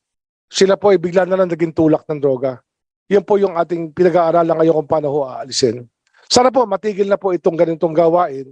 At maganda naman po ang naging response ng ating Chief PNP Acorda sa bagay na ito. Na nagsalita na rin po siya na wala na ho tayong kota-kota na susundin sa Philippine National Police. Kaya nakakatulong po ito, malaking bagay po ito. Salamat po. Mr. Chair, mag-request lang po ako na extension at least 1 minute to 2 minutes kasi napakalaga po natin. Wala pa namang bell. So you can get a question. Please proceed. Dahil nakikita po natin yung dedikasyon ng DOJ, nasusubaybayan ko po yan And bilang retired officer po ng PNP, gusto ko na rin pong iparating sa Honorable Secretary ng DOJ yung nakikita kong isang malaking problema dito. Yes, thank you. In-acknowledge po ng PNP na talagang may quota-quota system. Ayan, may bell na. Nag-bell na. Mr. Chair. So you have 30 seconds, and if you want Yes. to continue your line of questioning, you are given more minutes in your second round. So you please wind up your last question for the first round. Siguro po, mas maganda siguro, bigyan niyo po ako ng 1 minute para matapos na ito. Last question lang po. Yes po. Gusto ko pong samantalahin yung opportunity na ramdam natin na talagang may dedikasyon yung DOJ dito sa issue na ito. And every time na may problema po, kung hindi natin alam yung root cause, mahirap ma-address ito. Gusto ko pong banggitin kay Honorable Secretary Remulla na though in-acknowledge po ng PNP yung kota-kota and accordingly, may instruction na po ang Chief PNP, even the DILG, na tigilan na yung kota-kota. Pero gusto ko po samantalahin na nasa position si DOJ Secretary na ako po ay 100% naniniwala ako dito na habang hindi nababago ng PNP yung parameters doon sa tinatawag na best police officers, best police units. Ano po yun? Para po mas madali nating maintindihan, ang best officers and best units sa PNP ay itinuturing nila na ganito.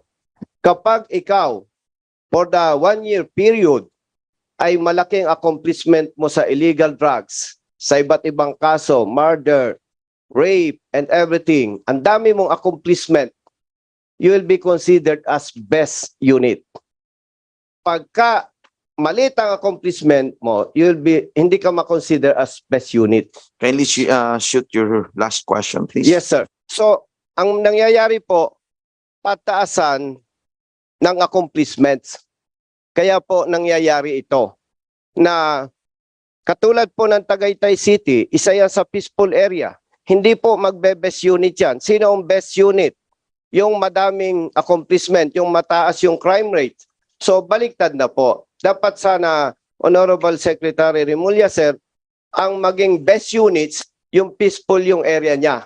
Hindi yung area na napakataas ng crime rates. Okay, please respond. Kung hindi po ma-address yan, naniniwala po ako kung hindi babagoyin yung parameters na yan, dahil kaugalian po ng mga uniform personnel, pagalingan, pasikatan, ang nasasacrifice po, maliliit nating mga kababayan. Again, Honorable Secretary Remulla, sir, hanggat hindi na bago yung parameters ng PNP, yung kota-kota system po, hindi ma-address talaga yan. Thank you, Mr. Chair. Sang-ayon po ako sa sinabi niyo. Salamat po, Mr. Chair. Okay, thank you, Honorable Busita.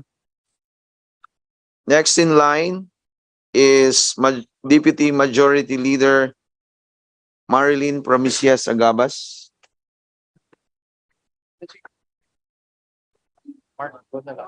Wala. Okay, so instead of Congresswoman Agabas, we have here from the majority, Honorable Marco, please. Yeah, thank you. Thank you very much, Mr. Chair. Magandang umaga po sa inyo, Secretary Boying Remulla. Isa po kayo sa mga matikas at iniidolo namin dito sa Kongreso. Thank you.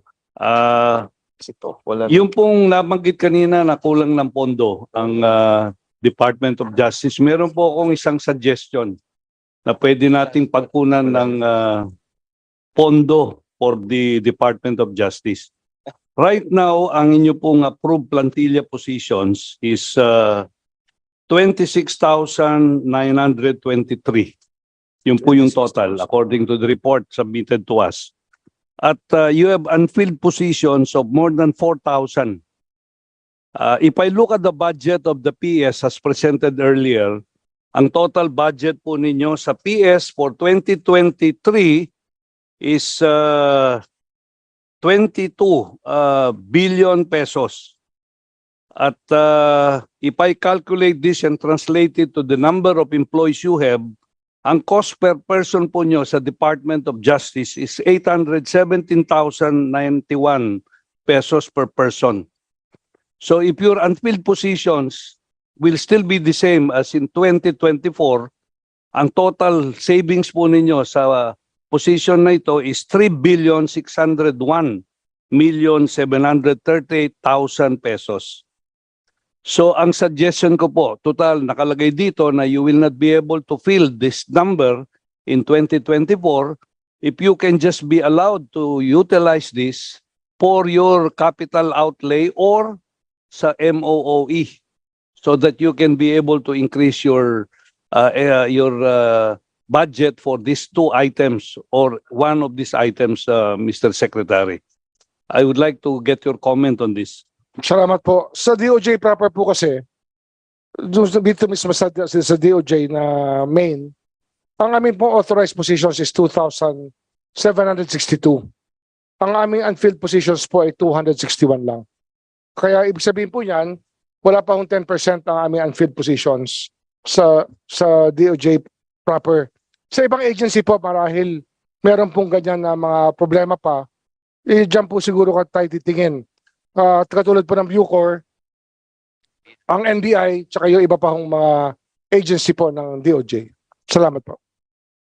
Yes, Mr. Secretary, nandito po yung number sa inyo pong opisina. As you mentioned earlier, yung number, we have Bucor. Ang isa po sa pinakamarami ay ang LRI, itong Land Registration Authority, 827. Ang NBI, 607. Ang PPA is 382. Ang OSG is 155 and so forth and so on. So ang kinuha ko po yung total. Now, yun po yung isang possibility na pwedeng mapagkunan natin ng additional budget for your other operating expenses at saka yung capital outlay, even when you will not be able to fill up the positions in 2024. Ito pong more than 4,600. Siyempre ho, salamat po sa inyong obserbasyon. At sana po, kung papayagan po kami ng batas, kung naaayon sa batas, marahil pwede namin tingnan yan. Pwede po natin gawin siguro dito sa Kongreso pag in-approve natin sa plenaryo yung pong budget for 2024, ilipat lang natin yung budget for PS at ilalagay natin sa capital outlay or sa MOOE based on your recommendation po. Mr. Chair, ang problema lang ho namin dyan kasi, ang DOJ po kasi, ang DOJ family, tao ho talaga ang puhunan namin. 0.6% lang kami ng budget, Mr. Chair, sa buong National Expenditure Program. Isa sa kami sa pinakamaliit na departamento. Ngunit ang mga items na yan, hindi po pwede mawala sa amin. Pag nawala po yung item na yan, kukulangin po kami ng tao. Meron lang ho ang mga proseso na sinusunod yung bawat opisina para mapunuan nila yung mga items na hindi ho nagagamit. Katulad po ng Solicitor General, meron po mga qualification na hinahanap upang kanilang makuha ang serbisyo ng ibang tao. Pagka hindi ho na-apply ang kagad, minsan po hindi na-fill up kagad. Pero ang ibig sabihin po niyan, marami po kaming kailangan tao na hindi ho na-applyan. Example rin po yung sa NBI, kulang na kulang po kami ng abogado. Yun po yung ating hinahanap na mag-apply sa NBI, yun po yung kulang na kulang. Kaya yan po, mahirap po pag nawala yung item, mahirap po ibalik. Mas mahirap po kasing mag-build up ng staffing pattern kesa ho magsira.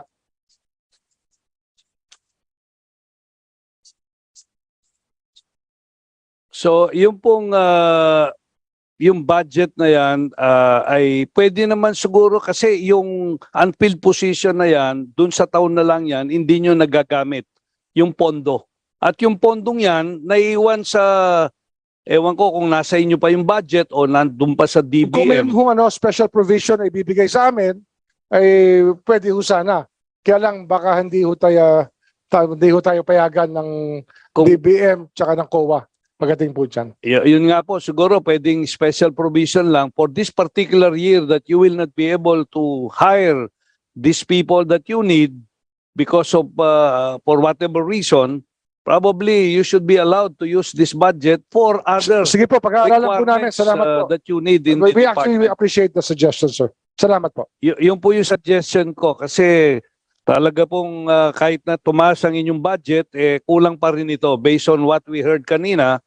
At bilang patutuo po na talagang ang Department of Justice, kailangan po natin, and you have demonstrated your leadership in the department, and there is no reason why we cannot be successful if we add more budget to the Department of Salamat po. Salamat po, Justice. Mr. Chairman. So Thank you.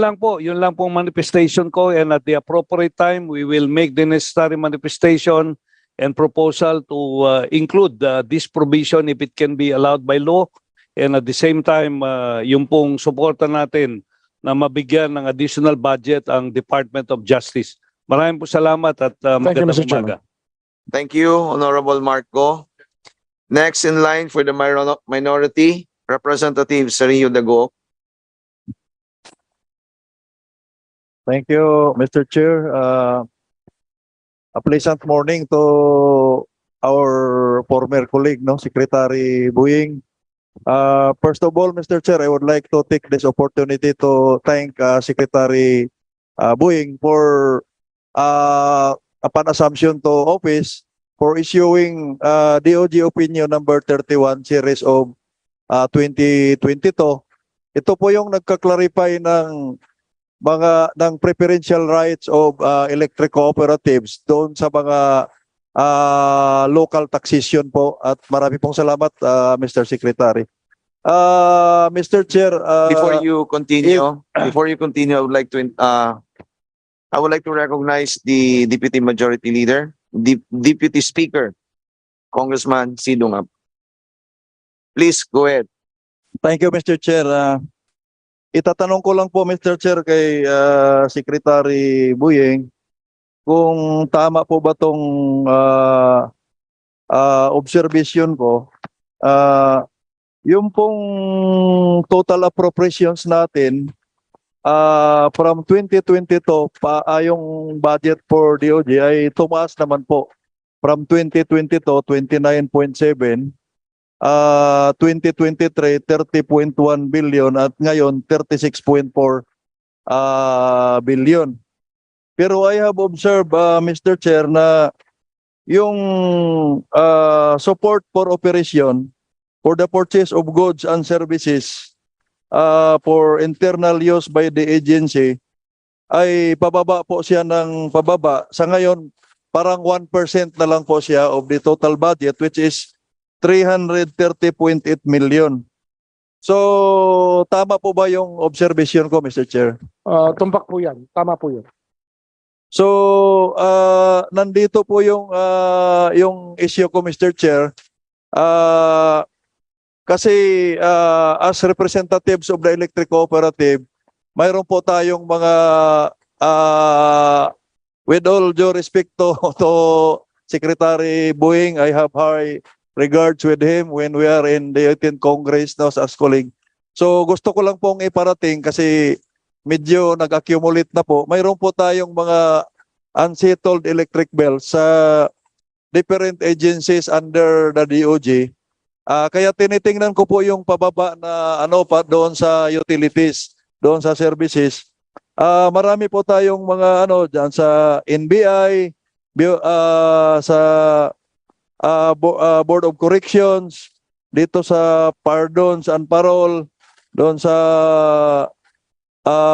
Government Corporate Council, mga LRA. So baka po, Mr. Secretary, matulungan po ninyo ako kung sino yung pwede nating kausapin dito. Kasi kawawa naman po yung mga electric co-op na medyo hindi nababayaran. Kasi Mr. Secretary, for your information, yung pong binabayad natin sa ating kuryente pagdating sa electric co-op dahil non-stock, non-profit po sila, ay mga 18 centavos lang po per piso. Yung 65% of that will go to the power plant. So kung mayroon pong hindi nakakabayad ng 1 piso, yung 18 centavos po dyan ay na supposed to be matira doon sa distribution utility na yan, ay ginagamit po niya para mabayaran muna yung planta na 65 centavos. So, nadideplete po yung kanyang pansahod, yung operation and maintenance. So, I would just like to humbly request the good secretary, our former colleague, na matulungan ako dito. Baka pwede ho padala nyo sa amin yung listahan ng mga ahensya na may utang po. At ako na ho mismo ang maniningil para sa mga cooperative. Congressman Dago. Thank you, Mr. Secretary. Salamat po, Mr. Chairman. Trabaho lang po to, Mr. Secretary. Alam niyo naman po, I am representing the electric co-ops at maapektuhan po yung other services. So, finally, Mr.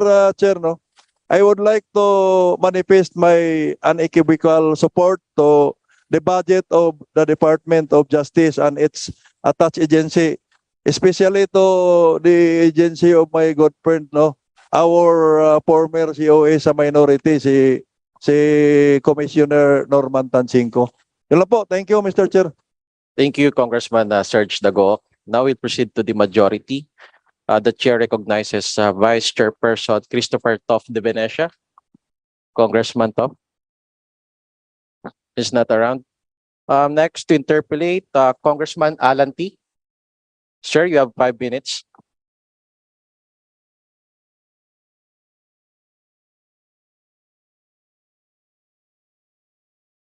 Thank you, Mr. Chairman. And good afternoon to everyone. Regarding the performance information on law enforcement program, under sub-program output indicators, percentage of criminal complaints resolved during the period. May I be clarified on this? What does it mean?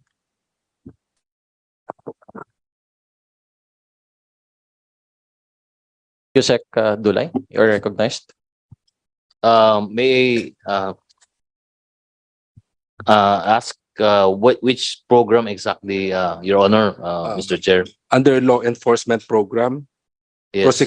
prosecution sub-program, output indicators, number 1, percentage of criminal complaints resolved during the period. Yes.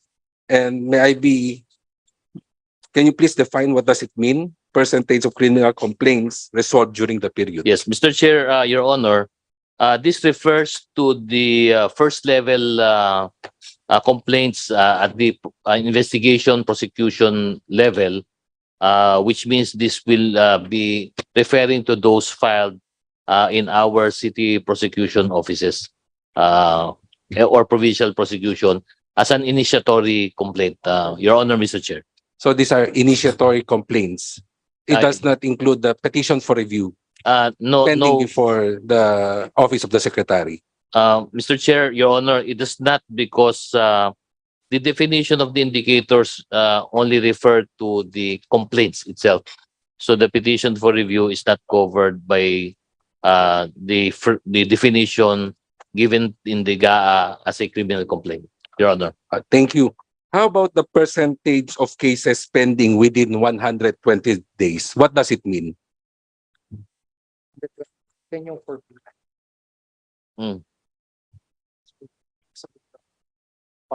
120 days, Your Honor, Mr. Chair, refers to the period for the resolution of the criminal complaint filed at the initiatory level, Your Honor. So these are, again, are initiatory complaints. Yes, It Your does Honor. not include the petition for review. It does not include the petitions for review, Your Honor, Mr. Chair. May I know how many cases pending before the Office of the Secretary on matters of petition for review? Go. Yan daw pending ng PETREB. May I ask Undersecretary Andres of the cluster head for the National Prosecution Service to respond. Thank you, Mr. Chair, Your Honor. Thank you, Mr. Chairman, Your Honor. With respect to the pending petitions for review, we just want to qualify. First, when we came in as of July 1, 2022, there was already in our inventory roughly probably 20,000 petitions for review which were left unresolved as of July 1, 2022. And moving forward, more or less, I cannot give you the exact figure, but more or less probably from the time that we came into office, there would probably be around 1,000 cases that were filed, and these matters are still being resolved presently by the present administration. Can you please repeat the numbers after your assumption of office? Yeah, On the roughly- petitions for review cases? Roughly, Mr. Chairman, there would be around 1,000 petitions for review filed within that 1-year period from July 1, 2022 to July 1, 2023. So what are you doing, Mr. Chairman? So what are they doing in order for them to fast track those pending petitions for review before the Department of Justice? Yeah, May I presently, know what Mr. actions have you Chairman. taken on the matter? Yeah, presently, Chairman, to address the backlog and the influx of the new cases, we are proposing that the matter be delegated to for further action by the undersecretaries, not solely by the Secretary of Justice, because presently only the Secretary of Justice is authorized to resolve petitions for review. And let me add that in addition to the Secretary of Justice, other regional prosecutors are also involved in the process, depending on the nature of the offense and where the case is cognizable. So for those cases cognizable by the Metropolitan or Municipal Trial Courts, are they also still subject to the petition before the Office of the Secretary? No more, No Mr. more. Chairman. So- Recently, so what we cases- issued a resolution delegating the resolution of MTC cognizable cases to the Prosecutor General insofar as the NCR cases are concerned, and to the regional prosecutors in the other areas So outside what are of those NCR. cases that are still cognizable by the RTC. only by the RTC are Yes. subject to the Office of the Secretary? That's correct, Mr. Chairman. Because I would like to call the attention, Mr. Chairman, that I have here 3 cases pending before the Office of the Secretary since 2006, which remain unsolved, or there's no action taken. So, Mr. Secretary, can I get the commitment to see your undersecretary in charge of those petitions to act on these cases, Yes. which yeah. been remaining for almost more than a decade already, Mr. Secretary? Yes, Mr. Chairman. We will We look into assist. that. We will assist the good congressman in this matter. Thank you, Mr. Chairman. Okay, thank you very much. So we have next to interpolate the good congressman from Cagayan de Oro, Congressman Rufus Rodriguez, sir. Thank you very much, Chair. First of all, let me just greet our very own welcome home again, the home of the Secretary of Justice, Boyet Rimulya. Welcome home again. I am here not to interpolate, but to support the budget of the Department of Justice and also the attached agencies. Good morning to you, Sec Dulay. Good morning, Mr. Chairman.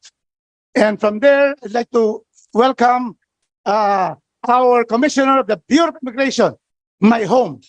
That is Commissioner Tansinko. And then we go to my good, I'm just mentioning my friends from way back. Secretary, now Solicitor General, Midardo Guevara, thank you, you are here. And then let me go to where my friends, patas na kamay, andito, Tracy Rueda, my illustrious professor when I was dean of San Sebastian College of Law, the best law school in Quiapo. Because in Diliman, it is UP, and in Makati, it is Ate de Manila, in Mindiola, it is San Beda. So España, it is UST. So there's no problem about that. And I see my good friend, also my co-alumnus, we have Roger Quevedo. Thank you very much. And all the officialdom of the DOJ and the family. Mr. Chair, I have read the accomplishments and the appropriations and the plans and programs of the DOJ. This is really extremely successful. And that is why all of us here, I'm the last one in a majority, correct? I made it sure that I'm the last one because the last will be the best. May second round pa. And so therefore, because of these accomplishments of the entire DOJ, I would say that it is about time that we, right now, you see, I'd like to ask Secretary Remulla, your budget for this year, for next year, is only 34,486,000,000. Is that correct? Only. That's correct. That's correct. And in fact, your proposed budget is 72.5 billion. Is that correct? That's correct, Mr. Chair. That means the DBM cut a lot of your proposal, which will mean that there will be injustice in this country. It's possible, Mr. Chairman. We are for justice. The bedrock of democracy is always justice. Rather justice, Solicitor General, all the DOJ family. And therefore, we cannot accept. As a, DOJ is dear to my heart, Mr. Chairman. My father was provincial prosecutor of Misamis Oriental and Cagayan de Oro in the 60s and 70s. When I took my AB Economics Liacom in La Salle, I used to go to Padifaura to get the check of my father. And that made me through college at De La Salle. So that is something that is always in my heart. And then, of course, I went to the Bureau of Immigration and I worked with our secretary. And I cannot, in conscience, agree that about 40 billion were slashed, Mr. Chairman. And that is why, at this point, I would like the secretary to give us the more priority ones. Probably, not probably 40 billion or 30 billion, but probably about 5 to 10 billion priority program. Because with our chairman, Congressman Hill Bungalon, we have here Ruel Gonzaga, my goodness. This will lead the charge, Mr. Speaker, Mr. Chairman. The charge that in the plenary, we will increase the budget to the DOJ. Can we therefore have a submission? Thank you. Can we have a submission to the secretary? Probably 5 to 10 billion. We have a 5.7 trillion. And I say, justice diminished is justice denied. If we reduce the budget, we deny our chance to have our people achieve and get justice in this. Can you submit that, Mr. Secretary? We will comply, Mr. Chair. Thank you very much. Now, I'd just like to also mention that in Cagayan de Oro and Misamis Oriental, Region 10, you have outstanding regional directors. Regional Director Merlin Uy, can we have him stand up? Have her stand up. Where is Merlin Uy? Did you bring the RDs here? No. Next time, Mr. Secretary, please spend for their fares because Mr. Secretary, the RDs are the ones right there implementing your very good programs. And therefore, I have met your regional director, Merlin Uy. She has a problem now with their the records because, small offices that they have. See the prosecutor also, Charis Bitoon of Cagayan de Oro, working hard with me. And because of the request, the two, that there will be a place to put the records. I have bought, Mr. Chairman, 20-footer vans on my personal account to assure that our prosecutors, 2 vans, our PAO who requested 2 vans to therefore place their records because the records are now here already. But then the good news, Mr. Speaker, Mr. Chairman, good news is that the new justice building that will be constructed about 4 billion in Cagayan de Oro not only includes the Court of Appeals, entire building, but then I thought being the last, I'll be exempt from the 5-minute rule. Please wind up, sir. Thank you, I will wind up. I always follow, Chairman. So it is already included. The first building, the big building, about 2 billion is Court of Appeals. The second building will house the RTC, MTCC, city prosecutors and regional prosecutors, and the PAO. So they will be constructing that already by the Supreme Court. So with that, Mr. Speaker, at the proper time, Mr. Speaker, the proper time, because, Yusek Dulay, I'm in touch with him, and all my requests has been approved by Yusek Dulay. Therefore, the proper time, move not only to approve the budget of the Department of Justice headed by illustrious son of Cavite, and the product of our Congress here, 5-termer, non-defeated, lawyer of President Erap with me. That is why he was convicted.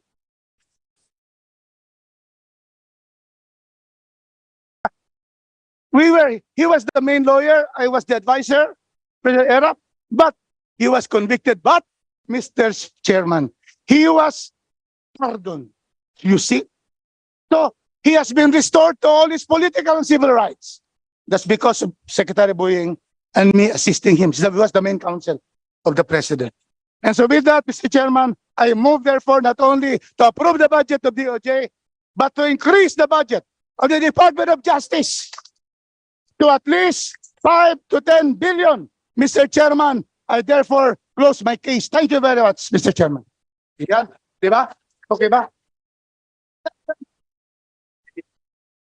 Maraming salamat, Congressman Rufus. For the second round, we have Primicias Agabas. You want to...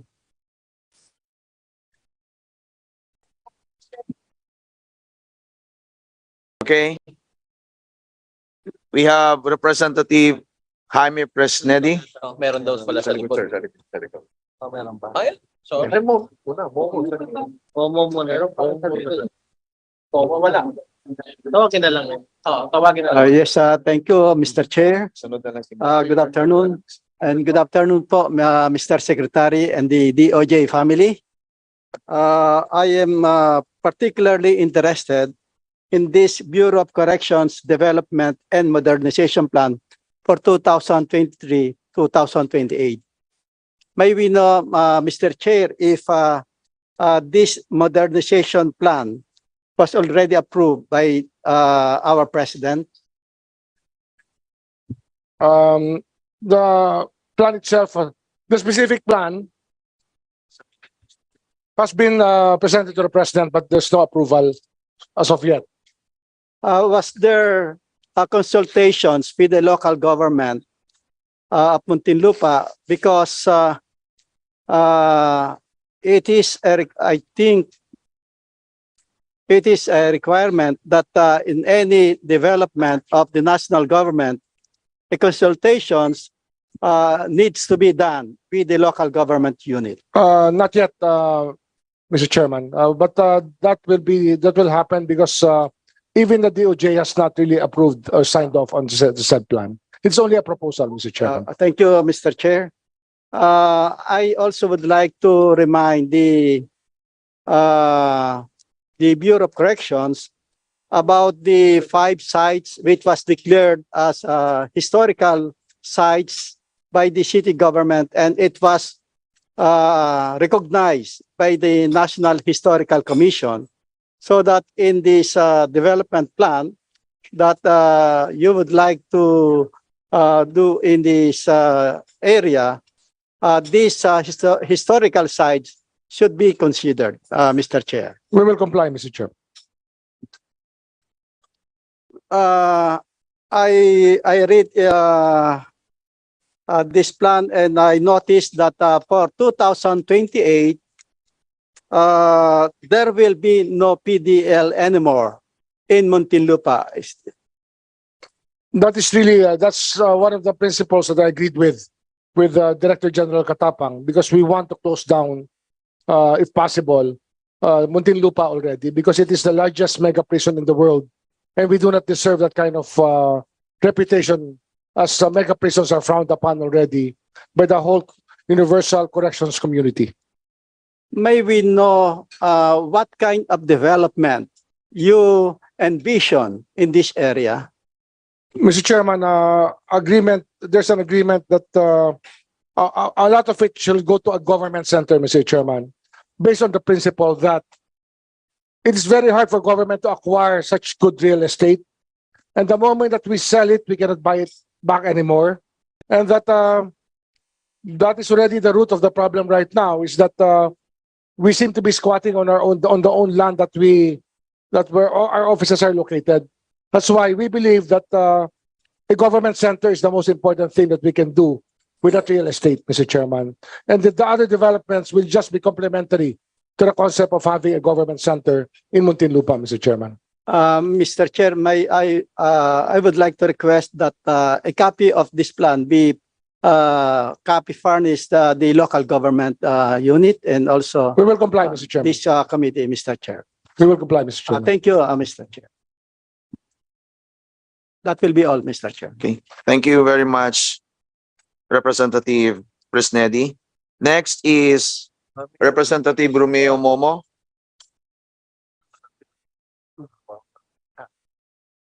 Next, Vice Chair Benbinedo Abante.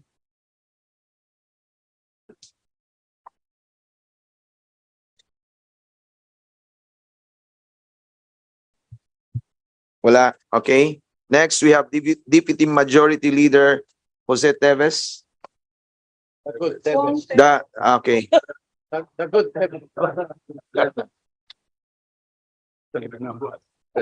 The good one. And the only Tebes now in Congress. Mr. Chairman, fellow Congressman, the Department of Justice family, headed by my boss, former senior Congressman, Secretary Boying Rimulya, my pleasant good afternoon to all of you. Mr. Chairman, I have no question to the Department of Justice, but I would like to acknowledge the excellent performance, and also I would like to take the opportunity to thank the good Secretary for declaring of my name in the case of former Congressman Arne Tebes Jr. Alam naman po nating lahat na maraming Tebes ang naririto po. Dalawa po kaming Tebes dito po sa Kongreso dati. Dati yun. I would like to thank you, Secretary Boying, dahil kayo po ang isa sa mga naging mentor ko at tinuruan ninyo ako nung ako ay isang neophyte congressman last 18th Congress. I firmly believe that the Department of Justice under the leadership of Secretary Boying Rimulya is in good hands. Hindi po nagkamali si Presidente sa pagpili sa kanya. Lastly, I humbly appeal to our fellow congressman to approve the proposed budget of the Department of Justice, and if possible, dagdagan po natin ito kung kinakailangan po ng Department of Justice. Maraming salamat po sa inyo lahat. Thank you, Mr. Chairman. Salamat po. Thank you. Thank you very much, Representative Jose Teves. Next in line is our Deputy Speaker, Sid Rungab.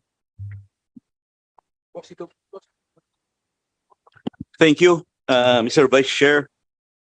I really do not have a question. I just want to express or manifest my full support to the budget of the DOJ, especially to our former colleague and our partner, Secretary Boying Rimulya. I just have one parochial concern which I would like to request later. 5 to 10 minutes lang, Secretary.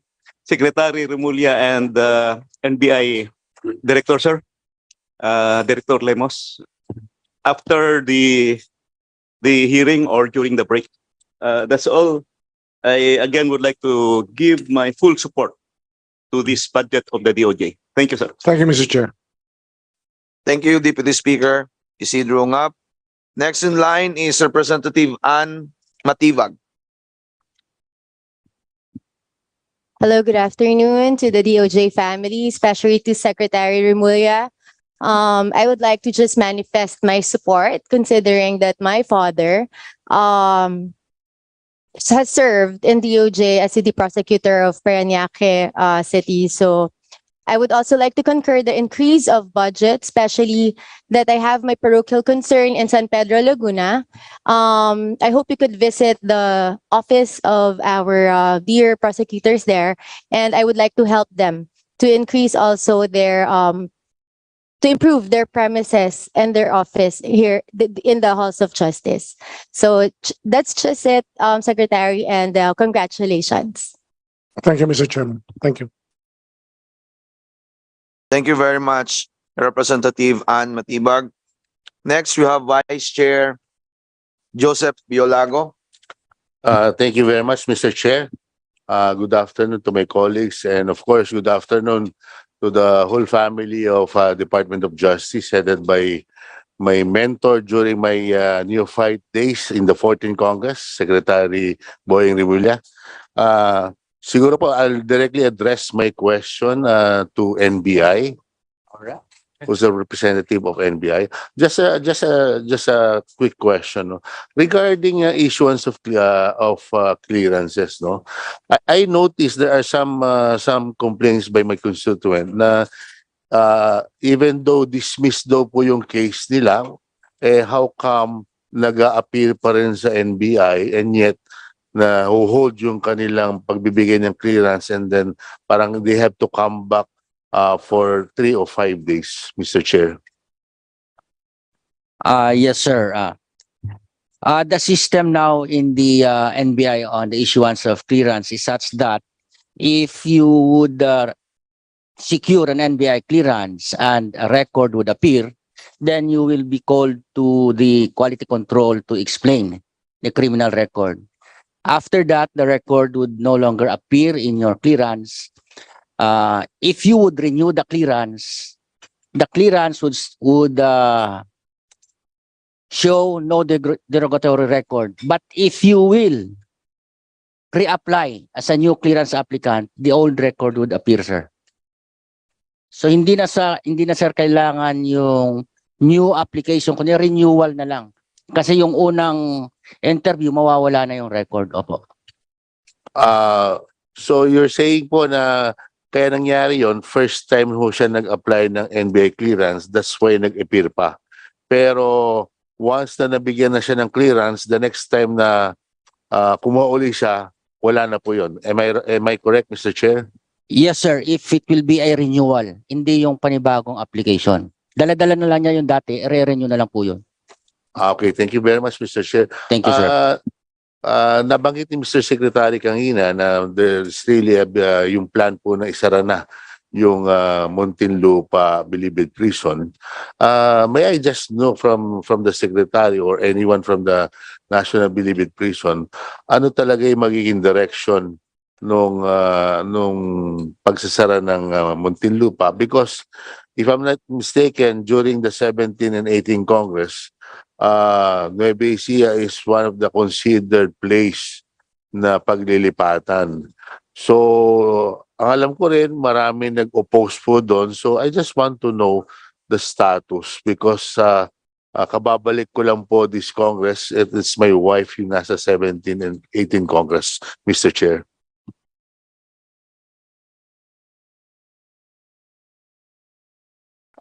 With the permission of the chair, your honors, and the permission of my secretary, may I be allowed to answer the question of the Yes, go ahead. honorable congressman?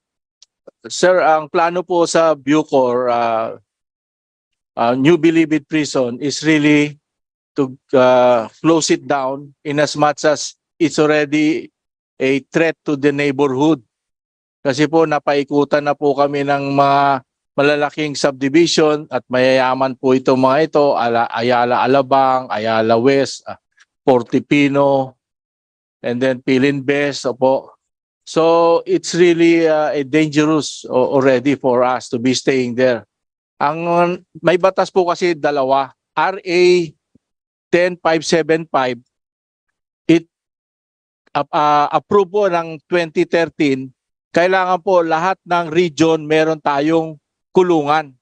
Para sa ganon, kung sino man ang nakulong at kung saan siya malapit, doon po siya ikukulong. No? Meron din po isa pang batas na ipinasa 11928 na pinagtatayo po tayo ng maximum security compound. So sa lahat po ng regions, as of now, may 9 regions po tayo na available na sa Palawan, we have about 28,000 hectares na maluwag na pwede ilipat.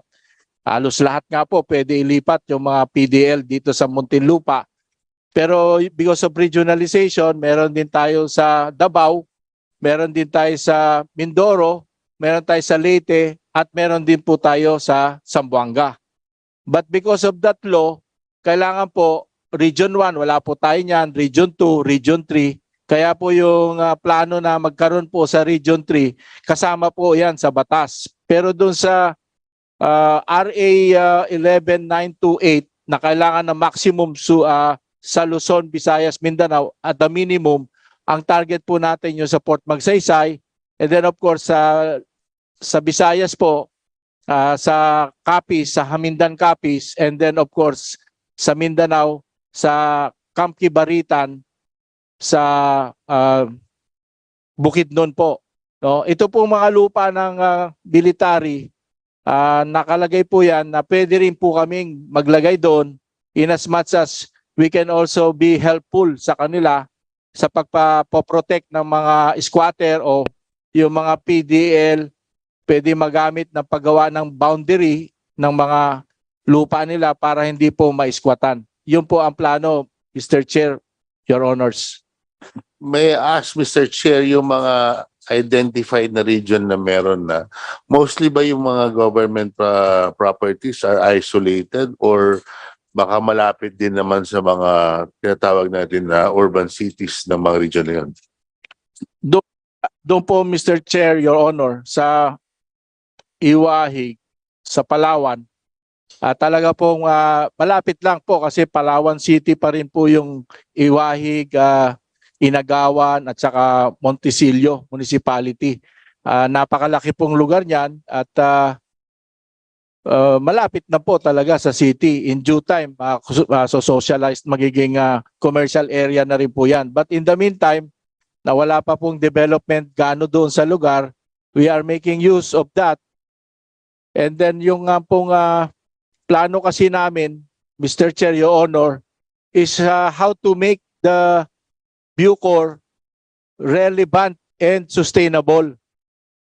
Nakipag-joint venture na po kami o joint agreement with the Department of Agriculture that we will also be part of the food security of our country.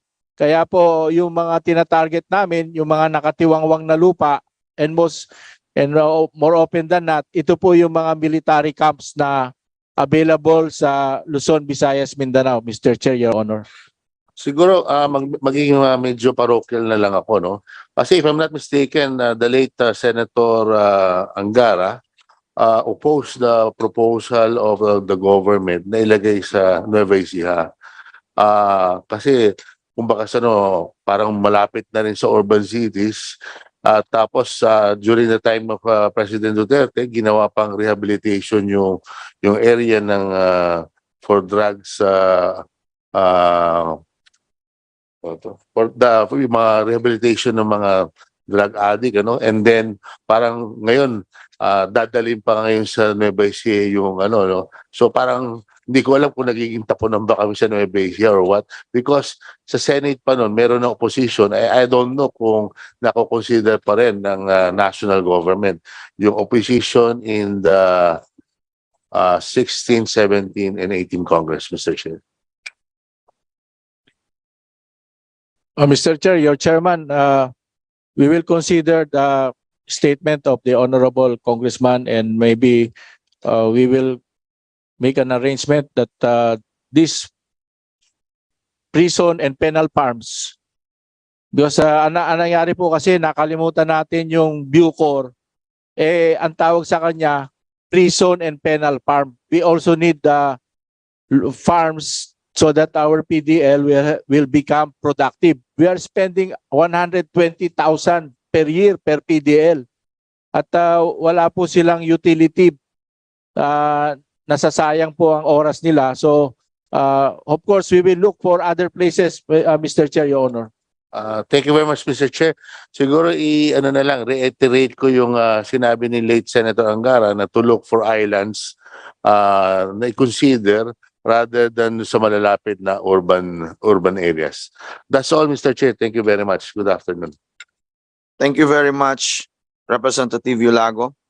Next in line, we have now the Vice Chair. We have now the Vice Chair Benbinedo Abante. Yes, sir.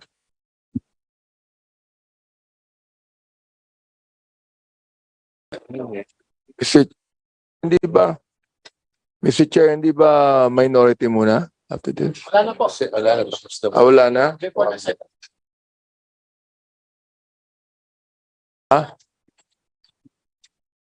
Tapos.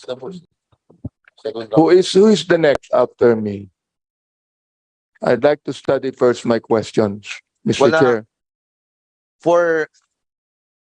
Okay, if you wish, we have next in line Representative Richelle Singson. Can you And please after- call him first and afterwards with me? Yes, sir. Thank you. Representative Richelle Singson. Thank you, Mr. Chair. Good afternoon, Secretary, and to the DOJ family. My question, sir, Mr. Chair, is on digitization. As we know, the justice system of our country can be quite slow. And I'm very certain that digitization can really make a big difference, because something that is so manual in the processes of our justice system, it can take maybe weeks for just simple paperwork to be passed on from one agency to the other, or one court system to the other, where it can take as simple as a click of a button if our processes are digitized, or the paperwork are also archived. So I just want to know if there are any efforts towards digitization in the justice system. Yes, Madam Chair, Mr. Chairman, we have efforts to digitize the whole justice system. In fact, we were the first one to have a chief technology officer appointed in the DOJ, and he is present here right now. May I know how much the budget is for digitization? Because we want to assess if this would be enough moving forward. Well, when it comes to the budget for digitization, it's really agency to agency. It's based on every agency's budget. That's how our chief technology officer just coordinates with all the agencies to make sure that we have a connectivity to them, and that their programs are towards the modernization of their database, and of course that they are compatible with the data can be passed on to us in a very compatible way throughout the whole justice information system, Madam Chair. Okay, that's all my questions. I just wanted to emphasize the importance of digitization, and hopefully a good database can be built and a good foundation so that moving forward, the justice system would be faster. Thank you. We are working on it. Thank you very much, Madam Chair. Thank you very much, Representative Singson. Next is Vice Chair Benbinedo Abante.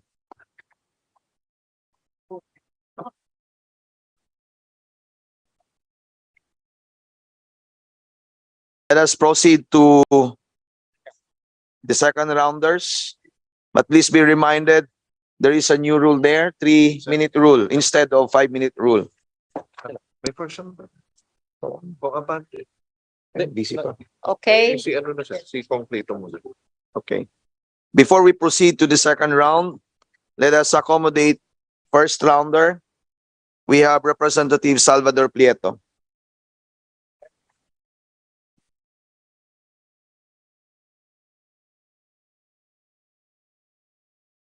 Thank you, Mr. Chair, and members of my colleagues, and of course, the DOJ family.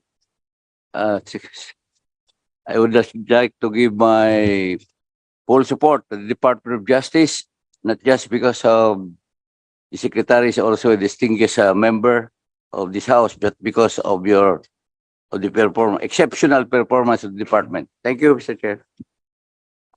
Thank you, Mr. Chair. Thank you, Representative Prieto. The Vice Chairman Benbinedo Abante is not yet ready for. Let us proceed to the second round. For the second rounders, please be reminded that you have it is no longer a 5-minute rule, but instead 3-minute rule. Please, Ma'am, Madam Representative, Assistant Minority Leader Marisa Magsino. Good afternoon po. First of all, let me make this clear that OFW Party List is fully supportive of the DOJ with a very eloquent speaker last legislative seminar natin, being a first-termer. Nag-admire po ako kay Secretary Remulla.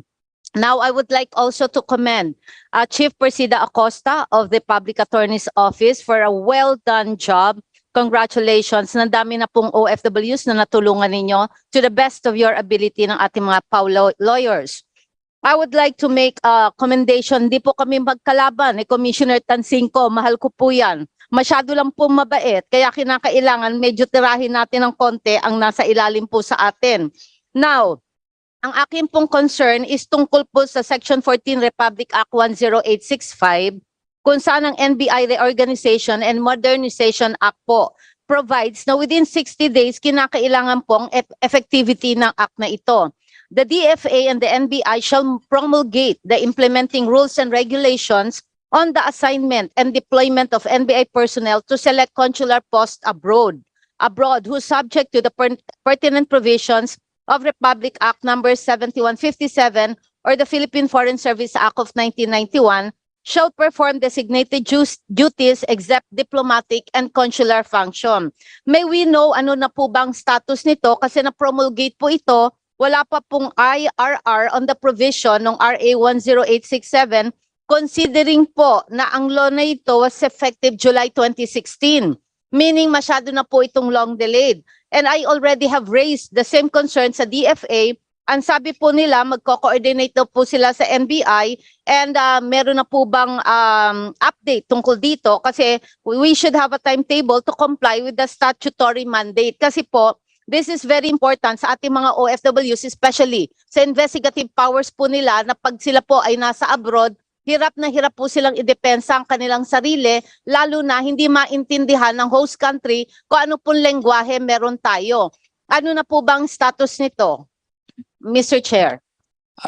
Mr. Chair, Madam Chair, nag-coordinate na po kami sa DFA. We've had several meetings with the DFA. We submitted our proposals on selective consular post abroad where there are a lot of Filipinos. Ang naging isang requirement dito yung budget at maliban pa sa magiging jurisdiction ng NBI kasi wala tayong investigative jurisdictions abroad. At ang isang sinabi ng DFA sa amin, ang feedback nila, kung NBI clearance lang ang magiging serbisyo na gagawin ng NBI doon, ay nagagampanan naman yon ng consular office. So yun po ang status ng ating proposal sa DFA na magkaroon kami ng parang attaché sa selected posts abroad. Okay. Mr. Chair, kaya nga po kailangan ma-fast track na po ito para po kumbaga makapag-assist po ang ating Kongreso para po sa necessary funding. Kung hindi man po itong budget hearing na ito, maybe in the latter budget hearing. Ang IRR po is very important. Meron pong batas pero wala pong enactment. So wala po rin pong nangyari sa batas na ito. Naging futile po ang batas. Ang akin pong susunod, Mr. Chair, ano po bang status ng case ng former Bucor Director Bantag at his security officer Juliet, especially sa mga PDLs po na na-found po na mga namatay na po sa morgue at the time po ni General Bantag? Wala na po tayong narinig dito, Mr. Chair. Mr. Honorable, the NBI, please answer the question of Madam Honorable Chair, Magsino. the NBI has terminated its investigation and recommended the prosecution of former head of the Bucor and others. And the last information that we've had is that there's already a warrant of arrest issued against Mantag and company. It's now a matter of manhunt, Madam Chair, and we are exerting efforts to find and arrest him. In fact, the Secretary of Justice has recommended that there be a reward for the arrest of Bantag. Okay. Okay? Interest of time po, may ask the good secretary kung pwede lang po may special concern po ako personally at other OFWs po regarding land registration authority, and it's a very serious matter. So kung po pwede lang po na magka-coordinate po yung office po ng OFW party list at ng LRA through your recommendation and instruction, Mr. Chair, Secretary, I will be very appreciative. Maraming salamat, Mr. Chair. Yes, Mr. Chair, the administrator of the LRA is here. Administrator Gerardo Sirios, and he will be available for coordination meeting with you, ma'am. Ay, thank you so much, Mr. Chair. Salamat po, Mr. Secretary. Thank you very much, Honorable Magsino. Let us go back to the first round. We will accommodate our Vice Chair, Binbinedo Abante. Thank you po, Mr. Chair. I'm sorry that I have to delay my questioning. Of course, I'd like to commend my good friend and colleague in the past Congresses, Secretary of Justice Boying Rimulya, for stewarding the Department of Justice in a very good way. And I just would like to commend you on that. Ang mga tanong ko po, Mr. Chair, would be more on the Bureau of Corrections, no? Because in our Committee on Public Order and Safety, marami na po kaming naitanong. And I'm so glad, Mr. Chair, as I was talking with our Bucor Chief, General Katapang, that the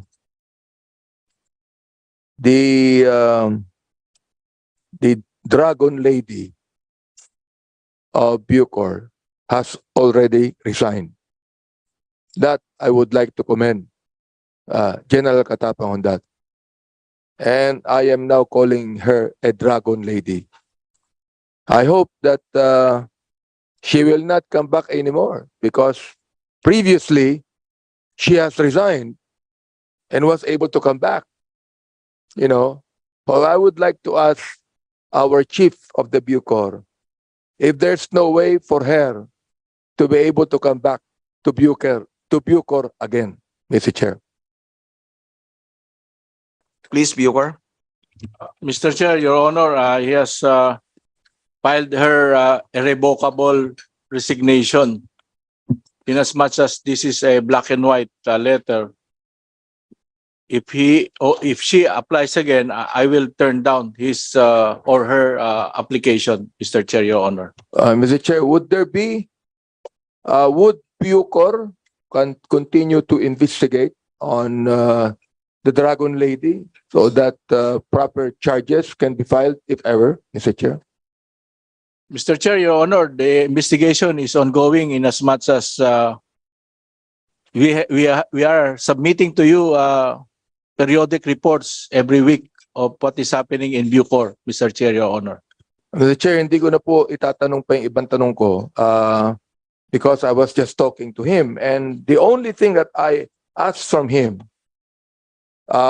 bilang isang bishop ng Christian denomination, that Bucor needs spiritual rehabilitation. Not only, Mr. Chair, on the PDL, but the men and women under his command, Mr. Chair. Yun lang po ang request ko sa kanya, Mr. Chair. Mr. Chair, Your Honor, that was my first marching order to all the PDL and now Bucor employees. You have to have your God, whether it's Allah or you're a Christian or a Catholic, in as much as Bucor is under threat from bad evils. No, we need the spiritual enlightenment. In as much, you know, what I'm taking care of are criminals. They have to look back and find their God. And with this, hopefully the Holy Spirit will come upon them so that they will change their values and behavior, Mr. Chair, Your Honor. So, Mr. Chair, I'm so glad that the chief of Bucor realizes the importance of spiritual rehabilitation. So, Mr. Chair, I'd like also to ask him a question that I asked during a committee hearing, because I do believe that, Mr. Chair, the chief of Bucor has a lot of problems to solve, no? And one of the problems that he must solve is the corruption in the Bucor. So I just would like to ask, and I would like this to be put on record, Mr. Chair, is there massive corruption in Bucor right now? Mr. Chair, there's some minimum form of corruption among and between PDL and the Bucor employees. In as much as these things happen, these two things happen at the same time, there should be a corruptor and the corrupted. But after thinking so much of what are the steps I will have to take, next month I will issue, or there's an order that Bucor will now be a cashless zone. All people who have money inside the jail will be confiscated, including the PDLs and the employees. We will be issuing coupons or cheat money to the tune of 2,000 pesos per week, because that is the only amount that is allowed per PDL. So Yeah, I read that, Mr. Chair, and I'm so glad that you're able to do that. Therefore, you also admit the fact, Mr. Chair, there's connivance between some of the employees of Bucor and the PDL. Yes, Mr. Chair, we already saw during our Kubol dismantling that there were drugs, deadly weapons in their possession. So that's why now the PDL will not only be the one charged, but to include the duty guards at the time in their respective location, Mr. Chair. All right. Mr. Chair, during the investigation that we conducted with the Committee on Public Safety and Order, it was revealed, Mr. Chair, that they were able to get in billiard tables, mahjong tables, and other things inside the kubols. I'd like to find out, Mr. Chair, from our chief, good chief, if all of these things have been taken out. Yes, Mr. Chair, they are already dismantled. Okay, Mr. Chair. Lastly, a joint venture between Bucor and a private company happened in 2021 during the administration of General Bantag. The agreement is that they will donate a property of around 300 hectares in Nueva Ecija. They will also build a prison infrastructure at no cost to the government. But they will also build, kasi transfer, no? A housing infrastructure, residential, development, commercial, at the NBP, Mr. Chair. 35% will go to the private company and 65% will go to the government. I'd like to ask our good secretary, Mr. Chair, if DOJ actually know about this. Yes, Mr. Chairman. We found out about this even prior to my assumption to office. This was an activity that was supposed to have a groundbreaking activity with President Duterte as the guest of honor. And the PMS rejected this activity because this had no permission from the President, even the agreement itself. I think Secretary Guevara is very much aware Solicitor General Guevara was there during that time. So, we look at that agreement as a void agreement, Mr. Chairman. Mr. Chair, do you believe this to be legal and No, valid, no, Mr. Mr. Chair. It's not legal, Mr. Chairman. Okay.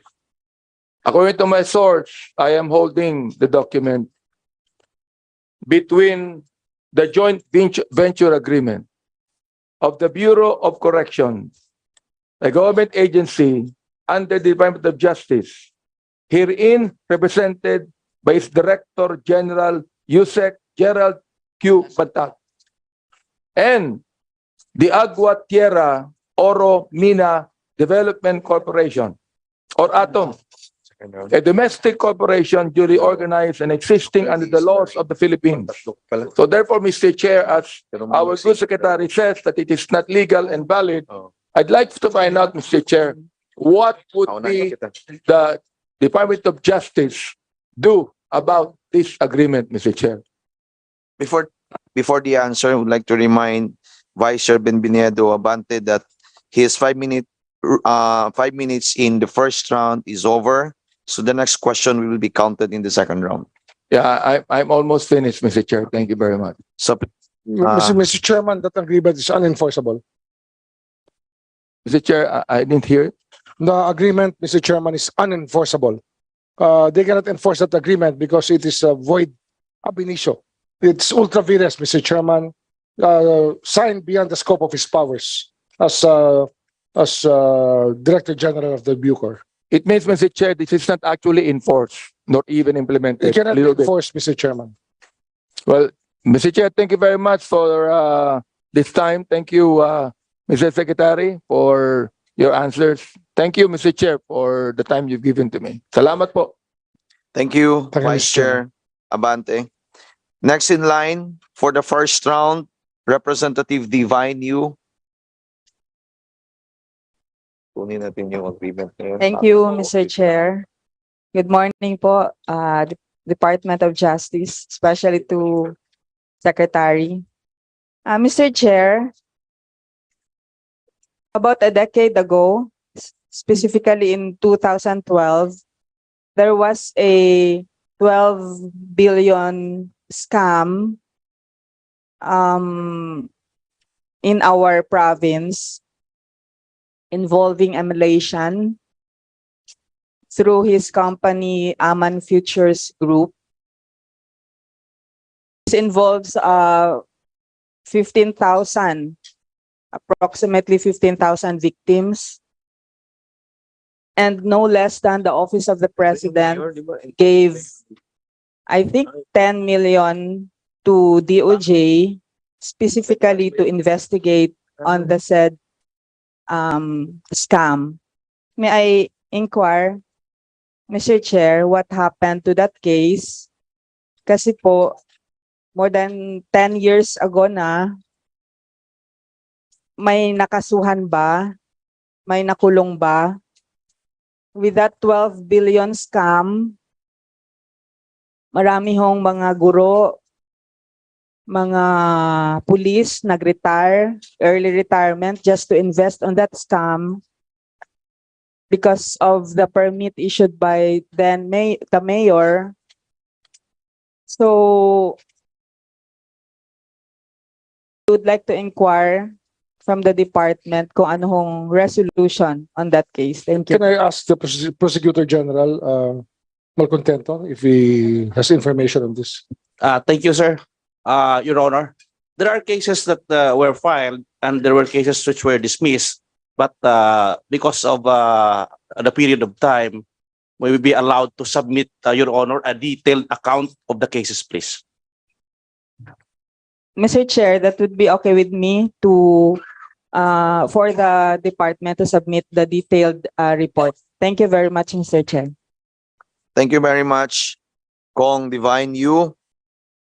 Next, for the second round, we have Kong Rufus Rodriguez. I would like to remind my professor that you have your... Hindi na 5 minutes, 3 minutes na lang po. Short, Mr. Chairman, in fact, shorter than 3 minutes. Earlier, in my first round, I really supported and moved for the increase of the budget of DOJ with Secretary Boying Rimulya. Now, I'd like to ask the following. First, the Bureau of Immigration, your budget and what you feel were left out by the NAP, Commissioner Distancinco, followed by my good friend Percy Rueda of APAO. If you need, can speak and about your budget, what is left out, and then Roger Quevedo of the OGCC. And I reserve my next question to Solicitor General Mendoza, especially. So ito muna ang tatlo. Guevara. So what we have 1, 2, and 3, Mr. Chairman. So that's the first one. Just 1 minute.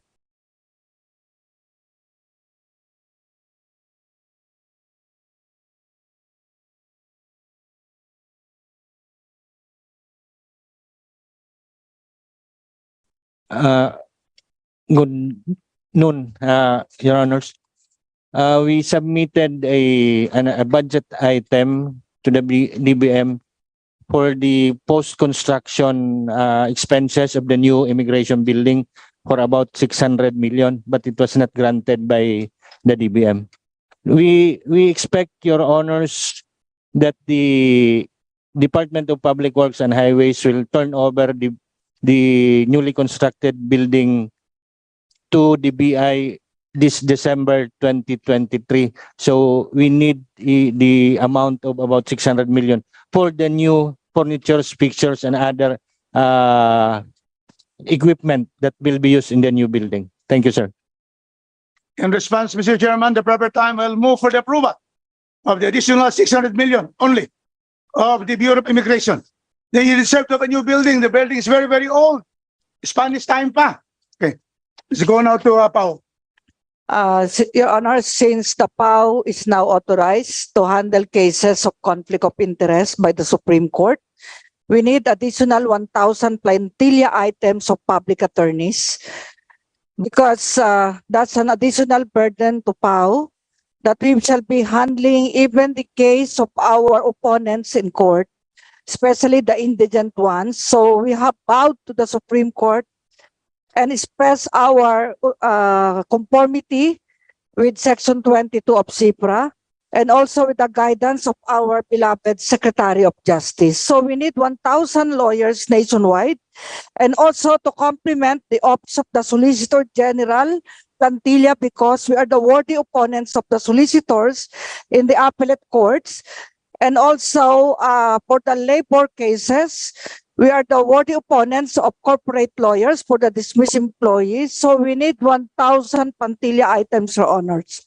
How much will that cost, the Honorable Percy Rueda, so that we go in figures? If 1,000 items will be given to PAO, that will cost 2 billion pesos. 2 billion, Your Honor. Very big. Yeah, but So can we go to 500 million first? There are 1/4 of that. 500 lawyers will do also. Yes, 150, okay. Your Proper Honor. time, I'll move for additional 500 plantilla positions so that we Thank can you. have that. Thank you. And then last, Roger, OGCC, okay ba kayo? Andyan si my good friend eh. Yeah. Thank you, honorable classmate. For the OGCC, as you are aware, the proposed OGCC charter was vetoed by the President on July 2. So we have refiled the bill and actually we have removed the controversial provision of increasing the salary rank of the Government Corporate Council. But we are just refiling it for purposes of asking for additional lawyers, about 100 lawyers and administrative staff. We are also in need of our permanent building because the building that we used to have at Ermita, we are now in negotiations with the Land Bank of the Philippines to construct our building. And so they are willing to loan us and we will need about 350 million pesos for that building. But annually, we will just need 100 million to be amortized from our annual payments of about 15 or 18 million a year. So in that case, the Land Bank of the Philippines, which is actually one of our clients, is willing to construct the building because there is Land Bank leasing and finance. So we will initially ask for 100 million as for the building that we plan to construct and funding for the additional 100 lawyers, because not only are we the lawyers for about 731 corporations, we are saving the government billions of pesos. We win cases also in the arbitration tribunals. We want to hone their expertise on arbitration so that the government can save money instead of hiring foreign lawyers for international arbitration. Thank you, Mr. Chairman. Thank you, Mr. Chairman. In view of that, very small request, 100 million. In the proper time, we have to increase 100 million for their building. It's a multi-year appropriation. How much will it cost for the 100 lawyers that you need?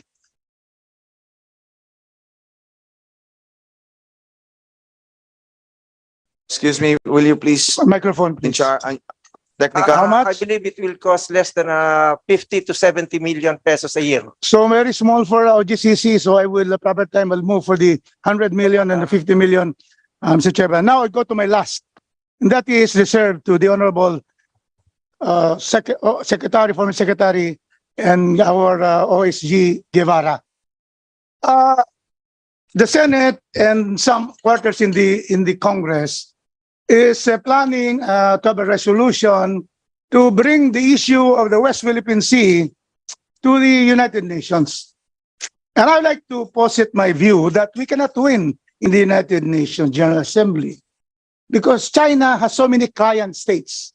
So therefore, the best remedy, and I would like to get the study and the opinion of the Honorable OSG. The best way is to go back to the arbitral tribunal where we have won on July 12, 2016, and that is for a new petition for ancillary relief, provisional remedies, and damages. And because of that, Mr. Chairman, the OSG has been a lawyer. That's why we won in that case, because the OSG, congratulations, were the lawyer together with the American partners, Paul Reichler and the others, winning that case totally against China. I will therefore ask the Solicitor General, would you be okay if we put already some funds to put up a task force for the study of how to proceed in view of the continuous violation of the bully China in our West Philippine Sea, which we have won already? Would that be okay? And I would therefore say, I'm going to end that. I would like to put in 10 more million for that task force so that they will just have to study what to do and advise the president on what to do with this. Not the United Nations. We're going to lose there, but we go back to where we have won for provisional remedies and also for our damages. May we hear from the Honorable Solicitor General, Mr. Chairman. Thank you very much, Congressman Rufus, for that very, very important question. 2 weeks ago, I constituted already a special team of high caliber solicitors who have extensive training in international law, international public law, and also in arbitration to study the legal options that the Philippine government may take in connection with the victory that we had secured in 2016 from the Permanent Court of Arbitration against our big neighbor. But we all know the subsisting problems even after that victory in the arbitration court. So, of course, we are very much aware about the proposal to bring the matter to the UN General Assembly, which is a very political forum, and also a similar proposal to have a second round of arbitration with the Permanent Court of Arbitration. But these are matters that have to be studied very carefully by the Office of the Solicitor General as Counsel for the Republic, because this may have very, very serious and important implications. So right now we are in the midst of this study, just as we did a similar study in connection with the arbitral award in favor of the heirs of the Sultanate of Sulu in connection with our sovereign claim over Sabah. We also prepared a very extensive study on that, and we submitted that to the Office of the President and furnished a copy to the Department of Foreign Affairs. For the same reason, we will do a similar extensive study in connection with the West Philippine Sea. And definitely, we will also consult Congress in connection with any future action that we may take, because this involves also our foreign relations, Mr. Rodriguez, Senator Rodriguez. So,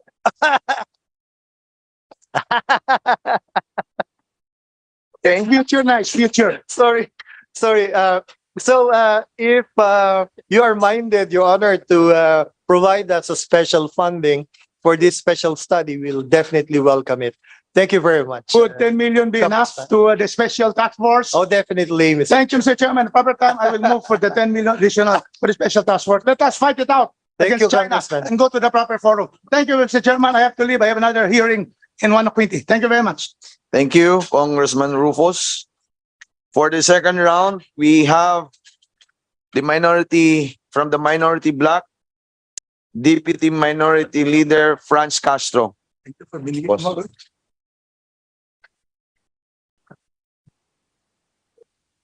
Okay, we have Representative Arlene Brosas. Thank you, Mr. Chair. Mr. Chair, yung next question ko po ay tungkol to sa OSAIC law. No, how much is the allotted budget for of your department for the OSAIC related cases? May breakdown po ba kayo nito? May I respond, Mr. Chair? Online sexual abuse and exploitation of children po, yung Ma'am- bagong batas. Ma'am, sa ngayon po, yung mga gastos para sa OSAIC law, kinakarga po sa IACAT. Wala pong specific budget talaga yung OSAIC law. Pero yung nga, kung may gastos po kami for meetings, not implementing rules and regulations, galing po sa IACAT budget. So sa iyakat siya sa trafficking? Yes, ma'am. But it's going to be one of the matters na mag-request kami ng congressional insertion. Okay, Yusek Raul Vasquez. With your permission, Your Honor, Madam Chairperson, Mr. Chairperson, we have formed a Gender and Development Office in the Department of Justice that is really meant to handle OSAIC and OSAM cases. Before, when before the advent of this office that was just created through a department circular, the matter of women's rights and children's rights were handled by a committee on special protection for children, which unfortunately was not that active.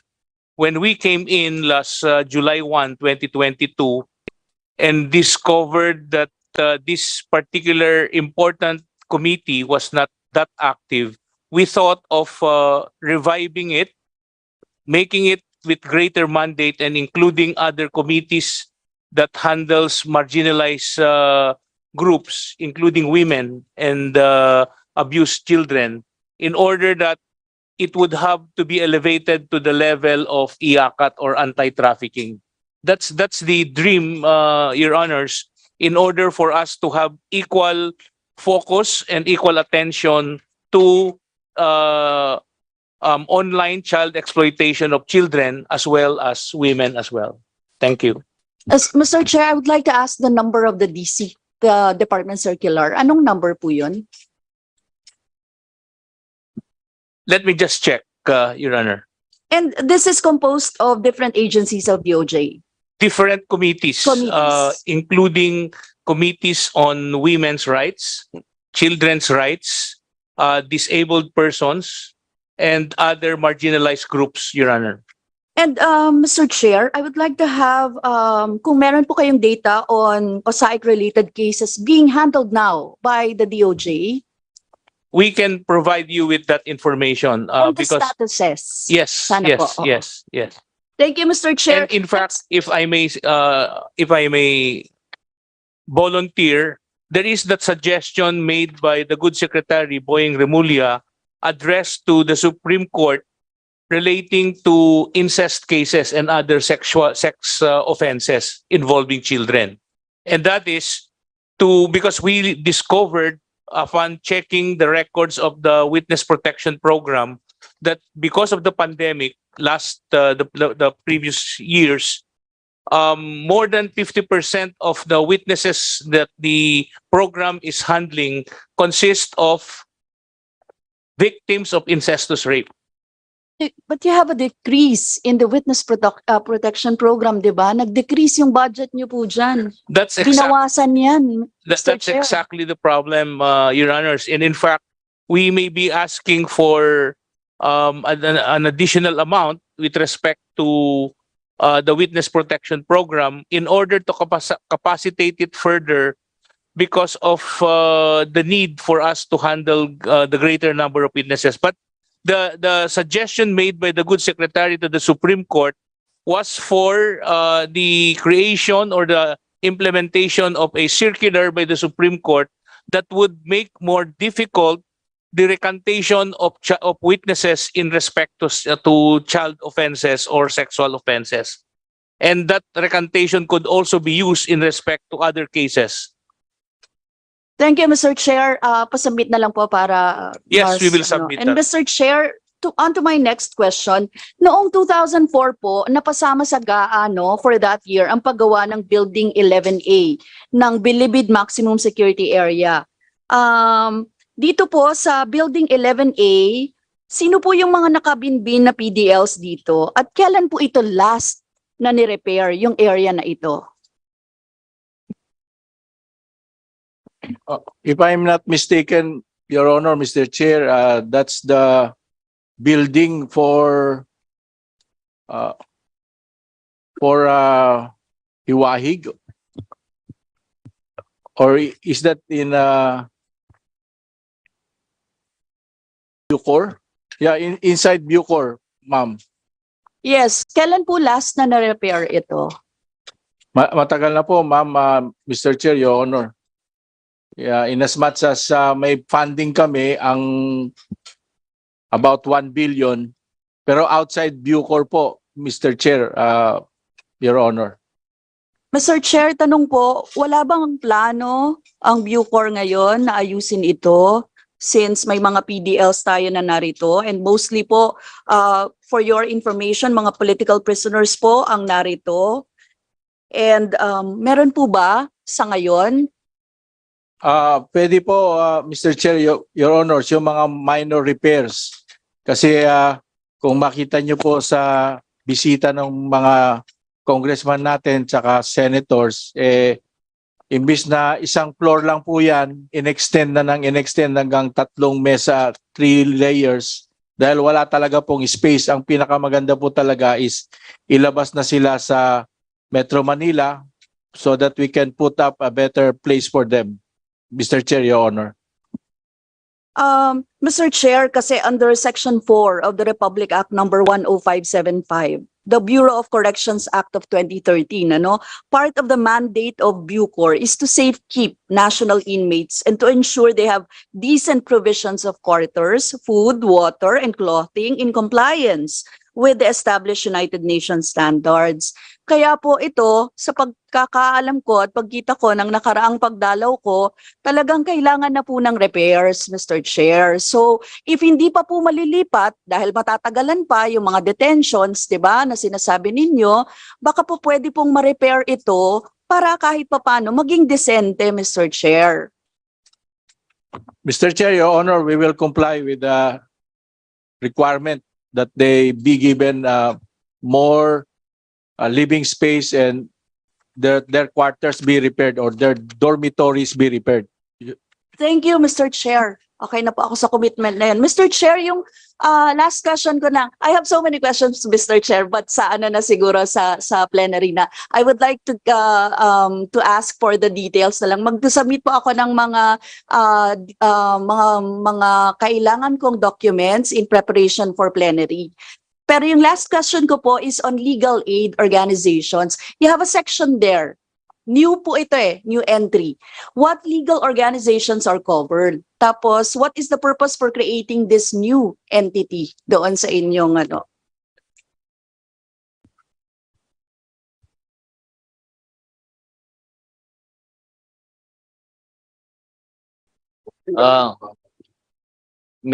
Your Honor, Mr. Chair, may we seek clarification as to the particular budget item that Your Honor, the good Congresswoman is referring to? Yes, oo. Ang nakalagay lang po ay legal aid organization. Saan ba to? May we qualify if this is for the Non- 2023 or 2024 budget? Okay. May I suggest, Honorable Brosas, Yes. instead of bringing that out here, can kindly approach or Honorable, will you please agree? Yes. Yusek Dulay will approach you and discuss the matter. Yes, oo. Oo. Thank you, Mr. Chair. Thank you very Thank you, much. Your Honor. Chair. Next in line to interpolate, we have from the majority, Deputy Majority Leader Janet Garin. Yeah, thank you, Mr. Chair. Of course, with the indulgence of the DOJ family, our former boss is the current boss of DOJ. Just to make a manifestation, Mr. Chair, Your Honors, the Department of Justice is one of the agencies with the fewest undersecretaries and assistant secretaries compared to other agencies. However, their performance is beyond description. With that, may I manifest, Mr. Chairman, Your Honors, that we congratulate the DOJ family for a very efficient performance. Thank you, Mr. Chair. And for the record, Your Honor, lahat ng ahensyang dumaan, yun po ang nagiging hinaing na napakarami ng USEC, ASECs. Pero dito, ito na yata yung pinaka-konti, but pinaka-efficient. My first question, Mr. Chair, Honorable Secretary, ano po ba yung ILBO? And what's the status na? It's an immigration lookout bulletin order issued by the Department of Justice and implemented by the Bureau of Immigration.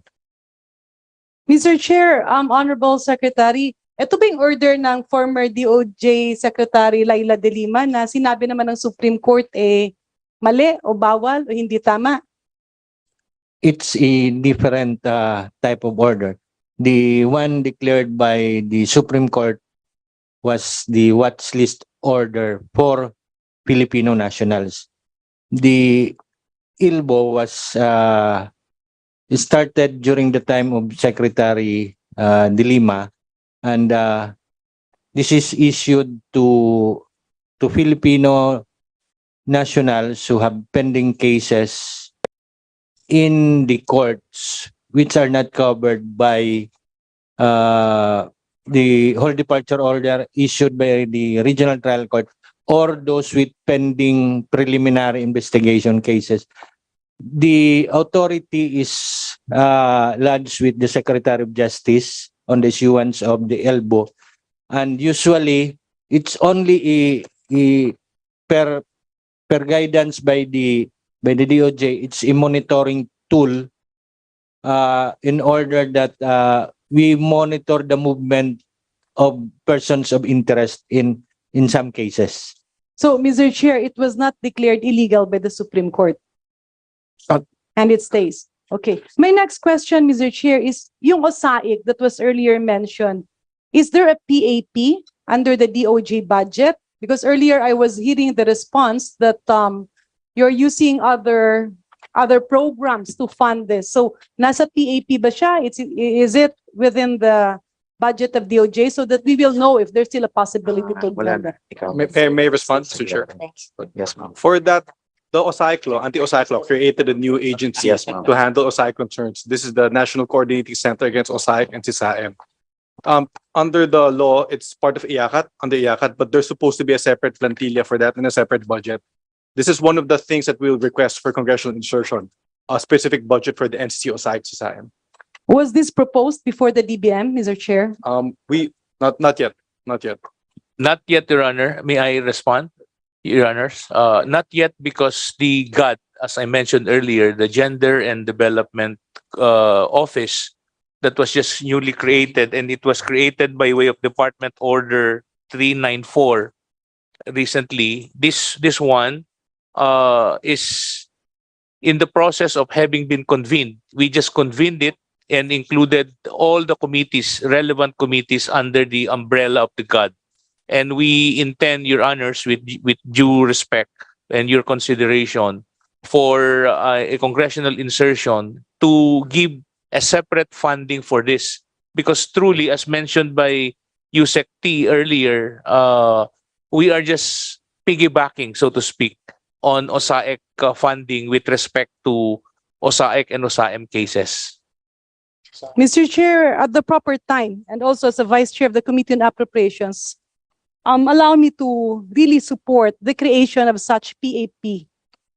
Because with the DOJ having their hands full with the online-related sexual abuse cases, and without a specific PAP, I am afraid that this will tantamount later to technical malversation if you are using funds from other offices. At kailangan po talagang masuportahan ito. So, Mr. Chair, prior to augmentation of other programs of the Department of Justice, this is the very first program that should actually be created. And I believe my co-vice chair and the Committee on Appropriations will have no objection to this. We will approach you on that point, Your Honors. And in fact, I have called the attention of the only thorn amongst the roses in the DOJ family, Assistant Secretary Anika Granong, who is the designated head, effective head of the GAD, to coordinate with you, Your Honor, and Congressman Gonzaga and Congresswoman Brosas, for that matter, so that this congressional insertion could be facilitated and a separate funding could be given to the GAT in the DOJ. Because indeed, there is some problem in respect to the usage of IACAT funds. But we saw a little window of usage in the sense that OSAEC is managed by an office, which incidentally is under IACAT. So that's where the link lies. Yeah, yes, Mr. Chair, and I do commend the DOJ for that. However, that little window can be misinterpreted, especially in the future. Mr. Chair, I believe Yusek T would like to comment. Yes, Yusek T is recognized. Ma'am, we can justify naman the present usage of IACAT funds for the NCC OSAEC. Because under the law, NCC OSAEC is under IACAT. And what we do naman is, for example, the major expenditure for the OSAEC law was the implementing rules and regulations. And the law that created the law that created NCC OSAEC said that it's the IACAT that will pass this implementing rules and regulations. So but it's still preferable that the NCC OSAEC has its own budget, which will be independent from the budget of IACAT. We will be very appreciative, Mr. Chairman, if we can have a budget for this. Thank you. Yes, thank you very much, Secretary. Mr. Chair, just a last comment. Will you be amenable to putting a special provision, incorporating a special provision under the proposed budget of the Department of Justice that expenses for ISAIC will be allowed under probably the Gender and Development Fund or the PAP under USEC-T, but of course, without prejudice to my proposal that we augment the funds under the specific PAP. Last question, Mr. Chair.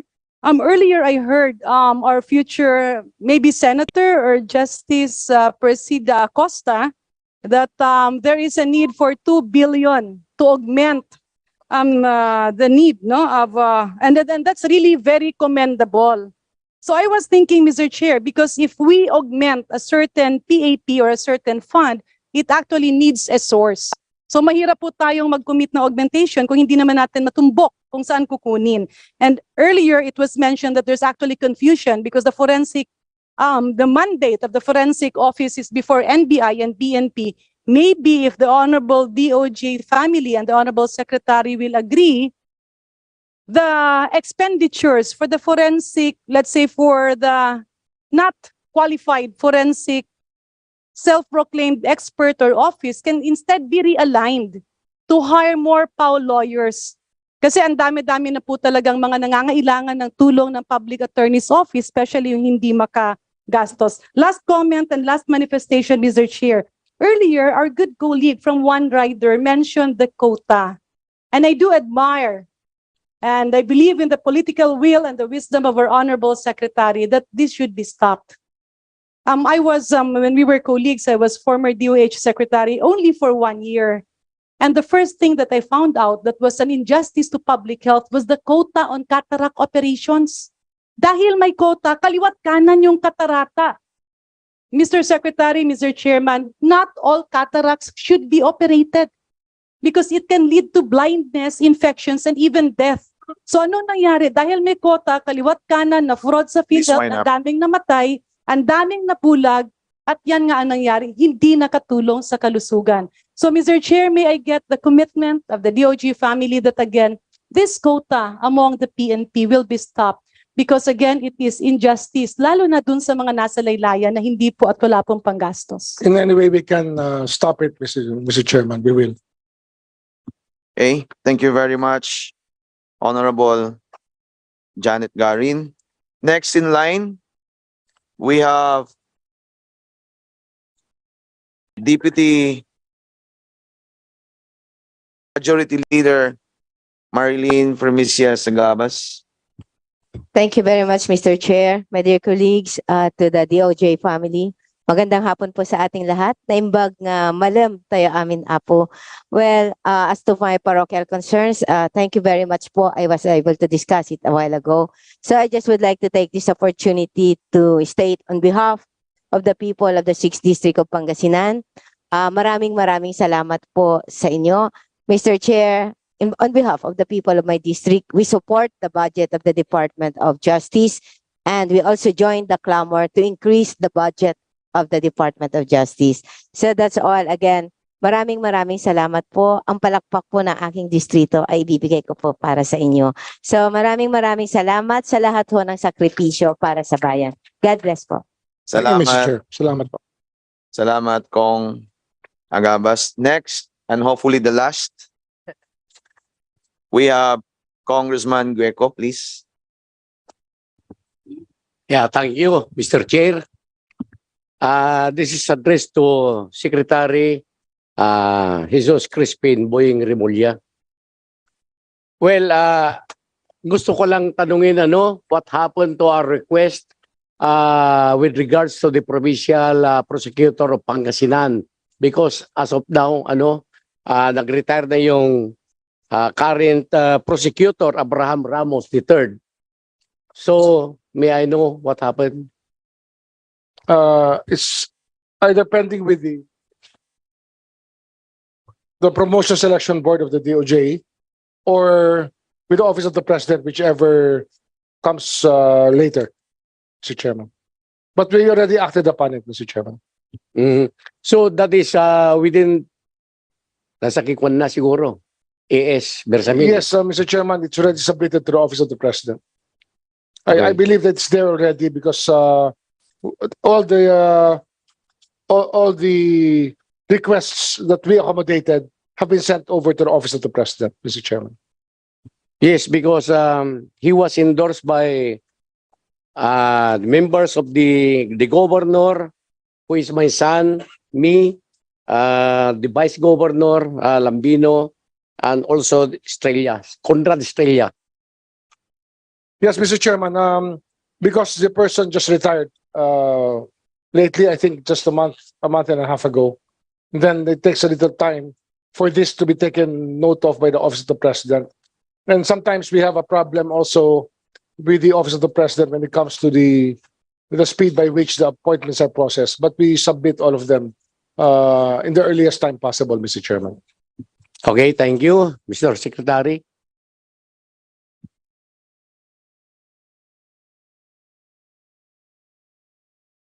Are you done, sir? Thank you very much. So I would like to recognize Honorable Bongalon. Thank you, Mr. Chair. After the exhaustive discussion and interpellation, I therefore move that we terminate the budget briefing of the Department of Justice, Second. including its Second. attached agencies. I so move, Mr. Chair. Any second? Second, Mr. Chair. It has been moved and seconded. The motion is carried. This budget briefing is suspended and it resumes at 1:30 p.m. for the Commission on Higher Education.